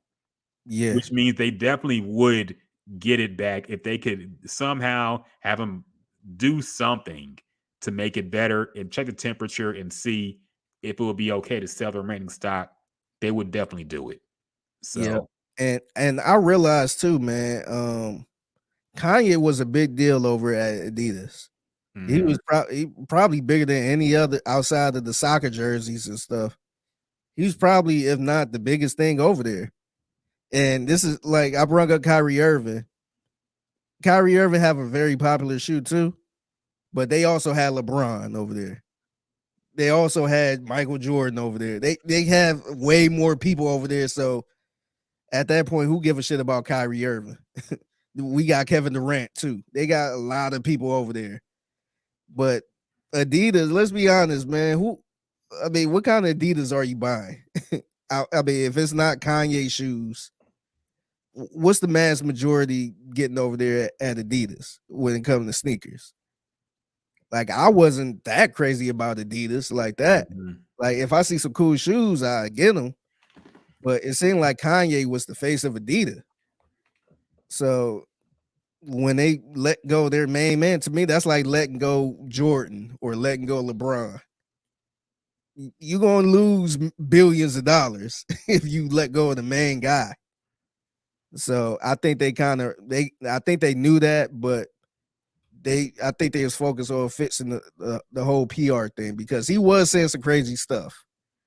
So I think they thought they was doing the right thing, but now they got to deal with what they did. So yeah. I mean, we'll see how it goes. I keep getting distracted by the music videos. You got a DMX "How's It Going Down" video in the background right now. Top the games of Bleeding tell you the whole time going down. It's on in the sun, but I got to know now. My DMX impression. Tony Scott says, if what you say is true, can we make it fashionable to support the Black community? I mean, I think it is fashionable. I think we do support the Black community, but to be fair, how many Black shoe companies are there? Like, what are we going to wear on our feet, man? Big Baller Brand. Like, we got what Black owned, like, put me on to some Black owned shoe companies that don't tear up your feet like Lonzo Ball, who needs like a new knee. Yeah. Fucking have to wear them Big Baller Brand shoes, man. Done fucked up his whole career. So, yeah, put me on to some Black owned shoe companies and I'd be happy to patronize them Yeah, in the perfect world, I think people would love to, support Black-owned businesses when it comes to shoes and stuff like that. But I don't think they all out there like that, man. Yeah, I don't know, man, but we'll see. Other things that happened this week. Oh yeah, an update on the Drake story about we did report about him allegedly having to do a deposition for the XXX Tentacion murder trial. Apparently, he will not have to do that. Yeah. Apparently, he will not be forced to sit for a deposition in the murder trial after a judge granted the Canadian rapper's motion to avoid sitting down for an interview. So he will not have to now. I always thought, like, I figured it was not going to happen because I couldn't find the reasoning for it to happen. Yeah, I was kind of hoping it did because he's gonna make some type of verse or freestyle. Oh yeah, like no, he's gonna reference this in a song. They tried to send me to court. Yeah, I stand the trial. I ain't snitching on nobody. He's gonna reference this in a song, trust me. But yeah, there seemed to be no basis in him sitting down for anything. I mean, none of the defendants brought his name up or said he was responsible for anything. So I don't get the lawyer was just trying to make a spectacle out of it. It seemed like he's just talking out of his ass. Exactly. Yeah. So also in other Drake news, he apparently has an interview coming out soon, or it maybe already came out, or maybe coming out at some point. He sat down with Lil Yachty, one of his good friends, and he is apparently teasing some kind of oncoming retirement. He basically said in this interview that he has been introducing the concept of a graceful exit. So I would assume graceful exit means a retirement from music. Now, is it a Jay-Z retirement, or who actually retired from making music and didn't make any anymore? I can't even think of anybody. So the only one I could think of off the top of my head is like somebody who announced a retirement and actually retired. Oh, okay. Because I don't count like a Queen Latifah who stopped making music because she got famous acting. Yeah. But like somebody who said, I'm retiring from rap. And my last project. I'm done after this. I don't know. Yeah, I can't think of anybody. But what do you think about this, Figgy? Do you think it's actually going to happen? And how long do you think Drake has left in the rap game? I think he got as long as he want to have, man. And I think I talked to you about this, but I was talking to somebody else about this, how Drake, he went about it the right way when it comes to working with other artists, showing homage to other people, other legendary artists, and not really getting on anybody's bad side outside of like the Pusha T's and the Meek Mills and all that stuff.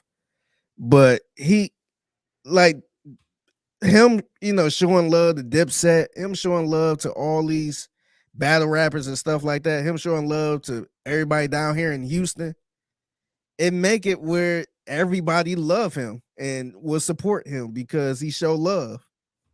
And so I think that's the only reason he lasts as long as he did, man.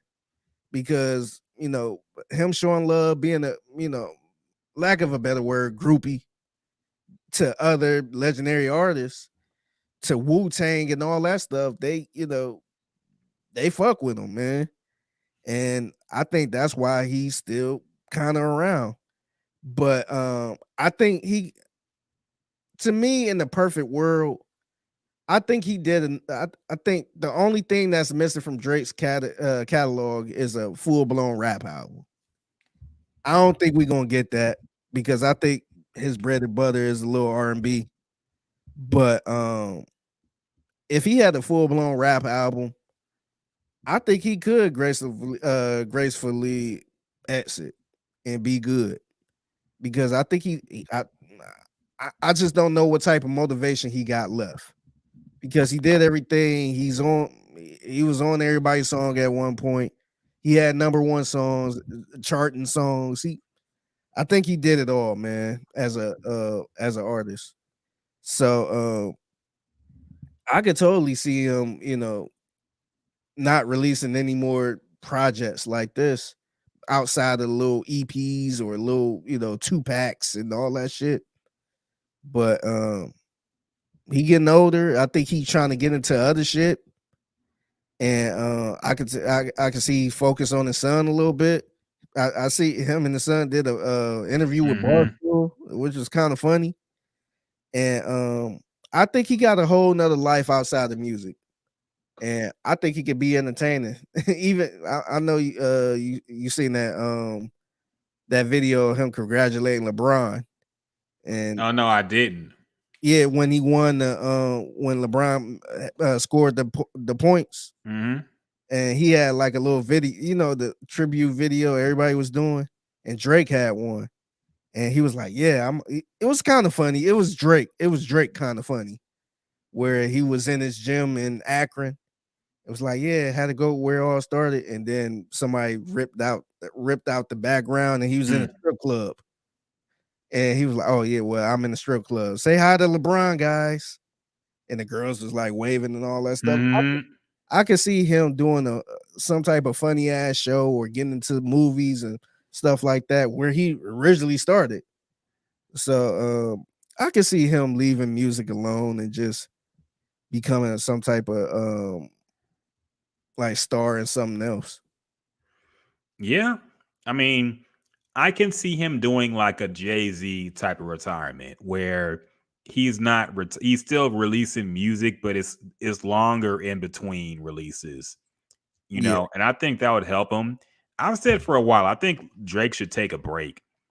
I think he doesn't want to when he's like the hottest rapper out and still does crazy numbers. But I honestly feel like he doesn't have a lot to rap about, and we don't really anticipate his albums as much as we really should, I guess, considering his stature. Like he dropped 2 albums last year, man. Yeah. That's quite a bit. And I think he needs to let people miss him a little bit, So do something else and then come back when people are hungry for it and drop something. But I don't know. I don't see him retiring from music ever completely, but I could see him making something like a Black album and then being like, okay, I'm not going to drop until like 3-4 years from now or something like that. So I can see that happening, but I think he'll always make music. I think he'll always do features. I think he always going to want to record, man. Yeah. Tony Scott says it's time for him to build his label. Yeah, I mean, it would be nice if we saw somebody come out of Drake's camp who was actually nice with it. I think the problem is a lot of the people in his camp is writing for it, helping him. They in the tents, as the jokes go. He has tents set up in his studio. People just sleep and write his songs. So, maybe they can actually use their own songs at this point and actually use their own work. I don't know. But I don't know who he even has on OVO at this point. Let me see OVO artists. Yeah, I don't know. Because let's look and see if we... Okay, Majid, Roy Woods, I've heard of him. Pop Can, Baka Not Nice. I've heard of some of these people. Smiley, Naomi Sharon, Party Next Door. We all know him. Division. I didn't know that was a OVO artist. I didn't either. Majid Jordan, heard of him. So people we've heard of, but they're not nearly as big as Drake is. So yeah. Yeah, I see all these people. Yeah. So maybe he can focus on them. Tab says he needs to go back to acting. Yeah, he is a charismatic guy. I'll give him that much. He's a charismatic guy. He's funny. I think he could act. The problem is Drake is so big that he can't, like, he'd have to do something like Lady Gaga where he just stops making music and only does acting for us to take him seriously. And he has to do like a serious role. Yeah. He can't be playing Drake in a movie for us to take him as seriously as an actor. He got to do something way outside the box. I don't know if you're going to do all that, but I can see him. I can see him because he seemed like a type of guy that liked to joke on himself a little bit, be that funny, awkward, corny dude. It seemed like that's his type of humor. I can see. Remember that show Lil Dicky had? Yeah. I can see him doing a show like some type of Drake show. That's kind of like that, just being some awkward, funny, dry humor type of guy. I can see him doing something like that. I don't know if he up for it, but I can see him doing something like that, kind of doing his own shit. I can see. I know he good friends with Drewski and all them people, so I can see it happening. Yeah, I just don't know. I don't know if he about to pull like a.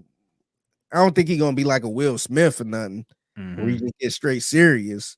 But I can see him having his own production and making his own shit and being what he want to be, and not like dipping into actual Hollywood trying to be a Denzel or Will Smith. Yeah, I can see it. I can see it, but I don't know. He could do whatever he wants. He got a lot of money and clout, so we'll see what's next for our Mob Ties brother. Other things that happened. Oh yeah, Weinstein got 16 years added to his 20-year sentence. Surprisingly, all the people who I thought cared about Harvey Weinstein and asked what about him, I didn't hear them react to this, man. I didn't hear all the people who were clamoring for justice whenever R. Kelly got in trouble, whenever any other black person got in trouble. And they said, what about Harvey Weinstein? Why aren't they posting this on their feed, man? I thought they cared about justice. I thought they wanted to see this man punished. Why does nobody care all of a sudden?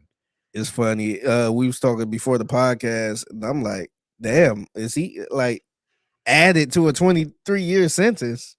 I didn't even know he was in jail. People didn't even know he was already locked up, man. I totally forgot, man. I wasn't the person that was sitting here saying, what about Harvey Weinstein? I just didn't care about him. I mean, not only has he been locked up, I actually remember this now. His lawyers tried to get him out of prison because they said he was really sick, and the judge said no. It was like COVID, right? Yeah, I remember. And the judge denied it. Yeah, I remember that. Yeah, I do remember that part now. But I'm like, man, I totally forgot about dude, man. And it's weird because people still was bringing that up. Like y'all keep talking about this, but what about Harvey Weinstein? Yeah, I'm just like, damn. So now the goalpost probably gonna move it. What about all these Hollywood directors? Yeah. No, who else who's gonna be the next what about? I know Chris Brown brought up a bunch of people, but a lot of them were like dead. Like you can't say fucking Elvis, man, okay? He brought up Charlie Sheen. Charlie Sheen, give a shit about Charlie. Yeah, I mean, he's strung out, and who knows where the fuck he is. He did get blackballed, man. When's the last time you seen Charlie Sheen in anything? Yeah, he left 2.5 Men, tried to make his own show, and that didn't work out right. Yep. So yeah, I don't know who's gonna be the next what about person people want to point fingers at whenever somebody black gets in trouble. What about so and so? But Jeffrey Epstein dead, and Harvey Weinstein is in prison for a long time. He's not going to live to see life outside of the bars at this point. Yeah, I'm really sitting here trying to think who else did something that somebody gonna say, oh, what about him? Trump, but some niggas seem to like Trump, so I don't know, man. But yeah, I have been seeing Trump had some accusations. Yeah. Trump had accusations, but I don't really know who else, man. Yeah, I don't know. Like who like when Chris Brown for Chris Brown to make a valid point, who were they gonna say? What about this person? I don't know, but I'm sure there's somebody people gonna say what about him.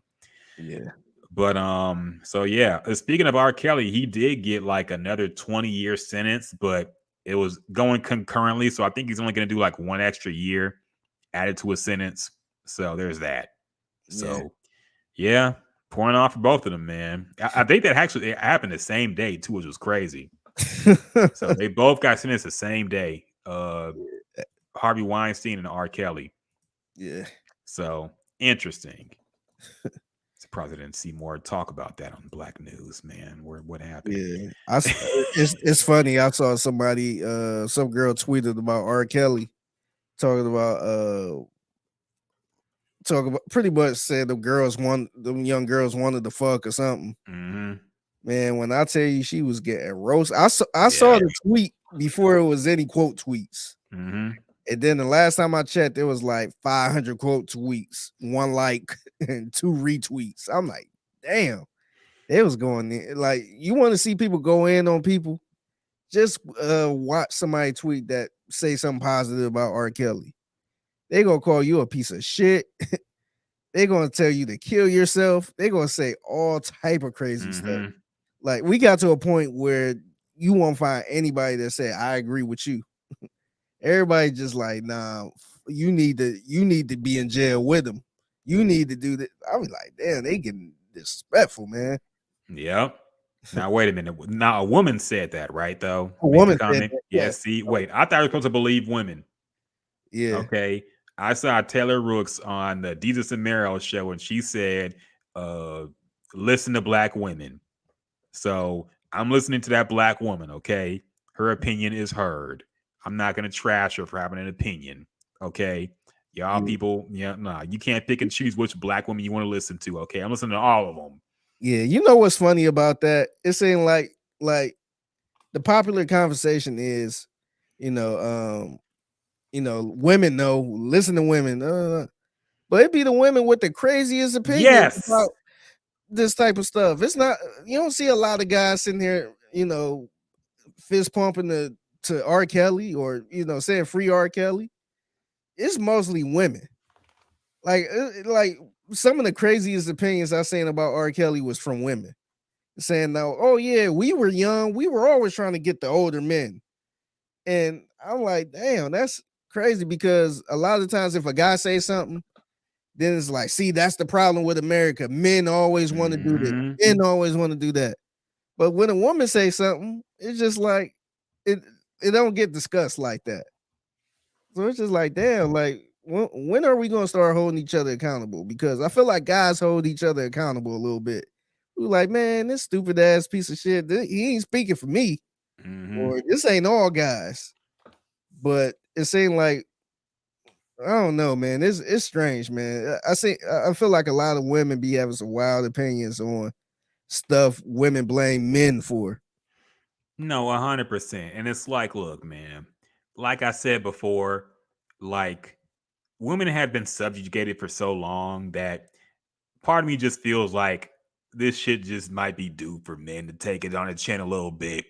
But at the same time, it's like, look, we can't ignore the fact that if you go out in real life and talk to women about R. Kelly and Chris Brown, your conversations will sound a lot different than they do online, especially on Twitter.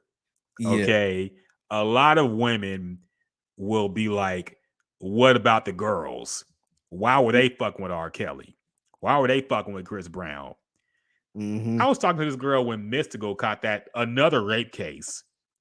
And I was like, because she's from New Orleans. And I was like, yeah, your boy over here fucking up. And she was like, well, you knew he already had the rape case, so why was she even fucking with him? I'm like, so that means she deserved to get raped? I guess she did get raped. So, and that's what she said, man. So, look, the real world is different from these Twitter arguments, man. Look, people on Twitter want an excuse to be mean to somebody. That's one thing I've learned. They want an excuse to be mean to somebody. And if it's somebody with the wrong opinion or a fucked up opinion, they're going to say all this crazy shit about them. So it is what it is, man. But in the real world, these conversations go differently. And I've seen it firsthand. I've been the one, like, I'm far from like a fucking feminist, but I've been the one to be like, wait a minute, man. You can't be blaming the woman for being abused here. These are women who are doing this. So it is what it is, man. You can't. Oh, yeah, Tab, you brought that up too. Eric Holder got sentenced to 6 years to life in a Nipsey Hussle trial as well. So, yeah, that happened. RIP Nipsey. Yeah, that was definitely, I'm not surprised. That dude got caught fucking dead to rights, man. He was on camera and everything. So, yeah. Yeah. So this is the tweet. I found the tweet. This girl randomly said free R. Kelly. Damn. And then she followed the tweet by saying people acting like R. Kelly was. Damn, look at that ratio, man. 1,415. I'm sure like none of them are like actual retweets or all quote tweets. 1,380 quote tweets. Yeah, I know she got lit up. Yeah, I'm like, man, I was just looking at this shit. Someone see, look at this shit, man. Somebody kill this nigga. She's talking about Chick. I'm beyond praying on y'all downfall. I need to actually participate in yours to make. See, like, look at this fucked up shit people are saying. Yeah. I want you to die because you said free R. Kelly on the internet. Come on, man. Yeah. Come on, man. I wish some of you get left behind. Come on, man. Wait, look, scroll up. Somebody said it becomes more apparent with each passing day that some of y'all have lived long enough. It's time to pack it up. See, what type of shit is like? I could never tell nobody to die, man. Right? Because you type some words on the internet, man. Come on, dog. These people just want somebody to attack and be mean to. Look, and this is all women saying this. I know we ain't trying to be the woman hater podcast, but look at this. Right. and by the way, man, we have to bring up again the fact that this is a random woman who said this, and if nobody blew it up like this, we would never have seen it. Yes. It's not like a celebrity tweeted this out, man. Yes. So somebody found it and everybody started packing on, but they just want to be mean to somebody because you're putting this on people's timeline when you quote tweet it. Yes. So, like, let people type stupid shit every day, man. Let this shit die out. But no, they wanted to be mean on the internet, man. That's what they wanted. They wanted this. Yeah. Ridiculous. She needs a lobotomy. You should be stoned. See, this is violent threats against a woman. Why are these people not suspended? Yeah. Why are they not banned? Where's Elon Musk? Yeah. Why are people not banned? Suspend these people. These are violent threats against somebody. You want stupid ass bitch. It's just wild, man. Nah, this shit's crazy, dog. Yeah. No, it's super hilarious.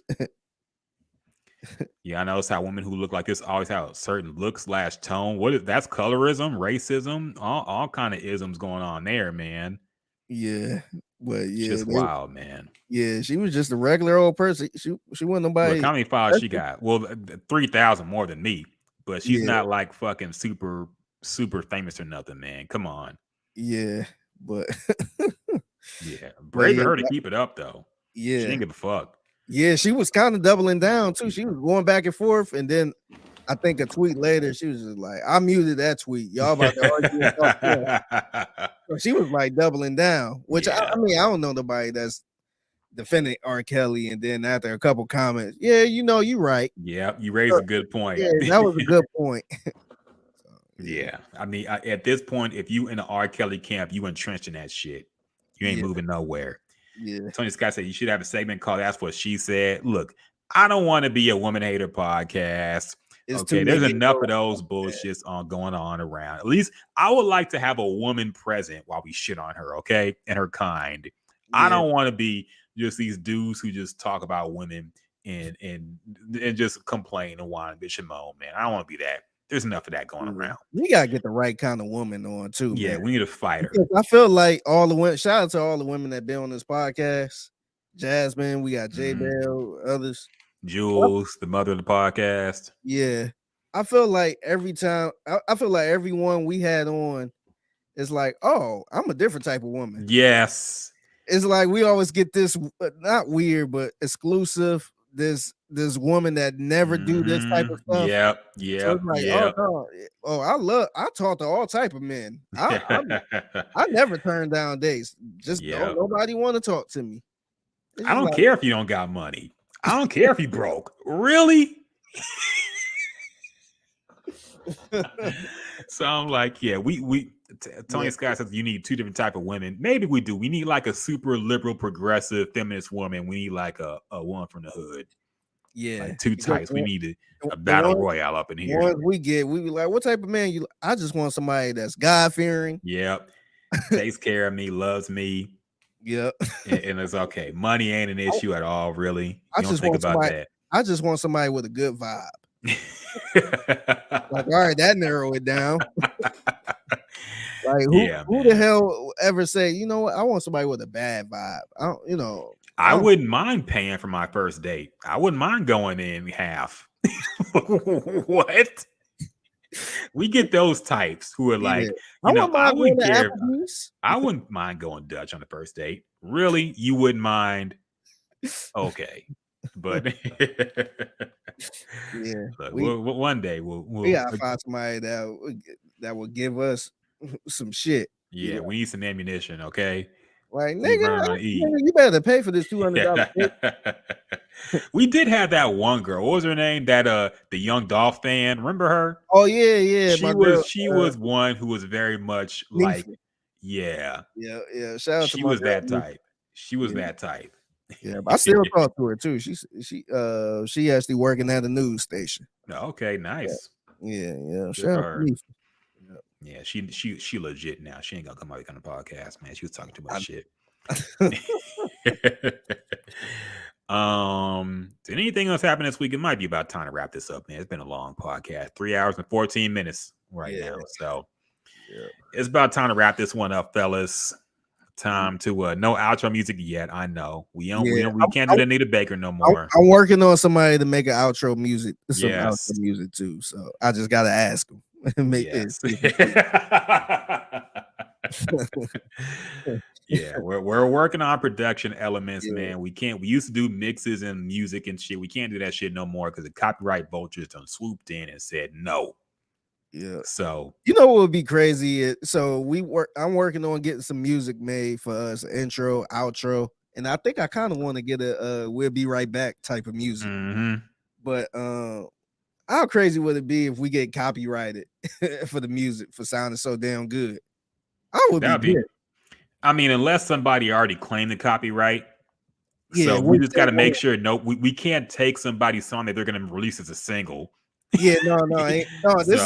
This is going to be a Gems. I'm working on it now. It's going to be a Gems and Juice intro. Yeah. So it's not going to be like some. If it's an original song, there's no way it's going to get copyrighted unless it sounds a lot like something else, which I doubt is going to happen. So so there's going to be an original song. It's going to be, going to have my name in it, your name in it. It's going to have the Gems and Juice name in it. I don't know how it's going to sound. I think it's going to be fire because these dudes super talented. So yeah, I'm gonna send it to you first before we premiere it. All right. Looking forward to it, man. I want us all to be embarrassed if it's not good.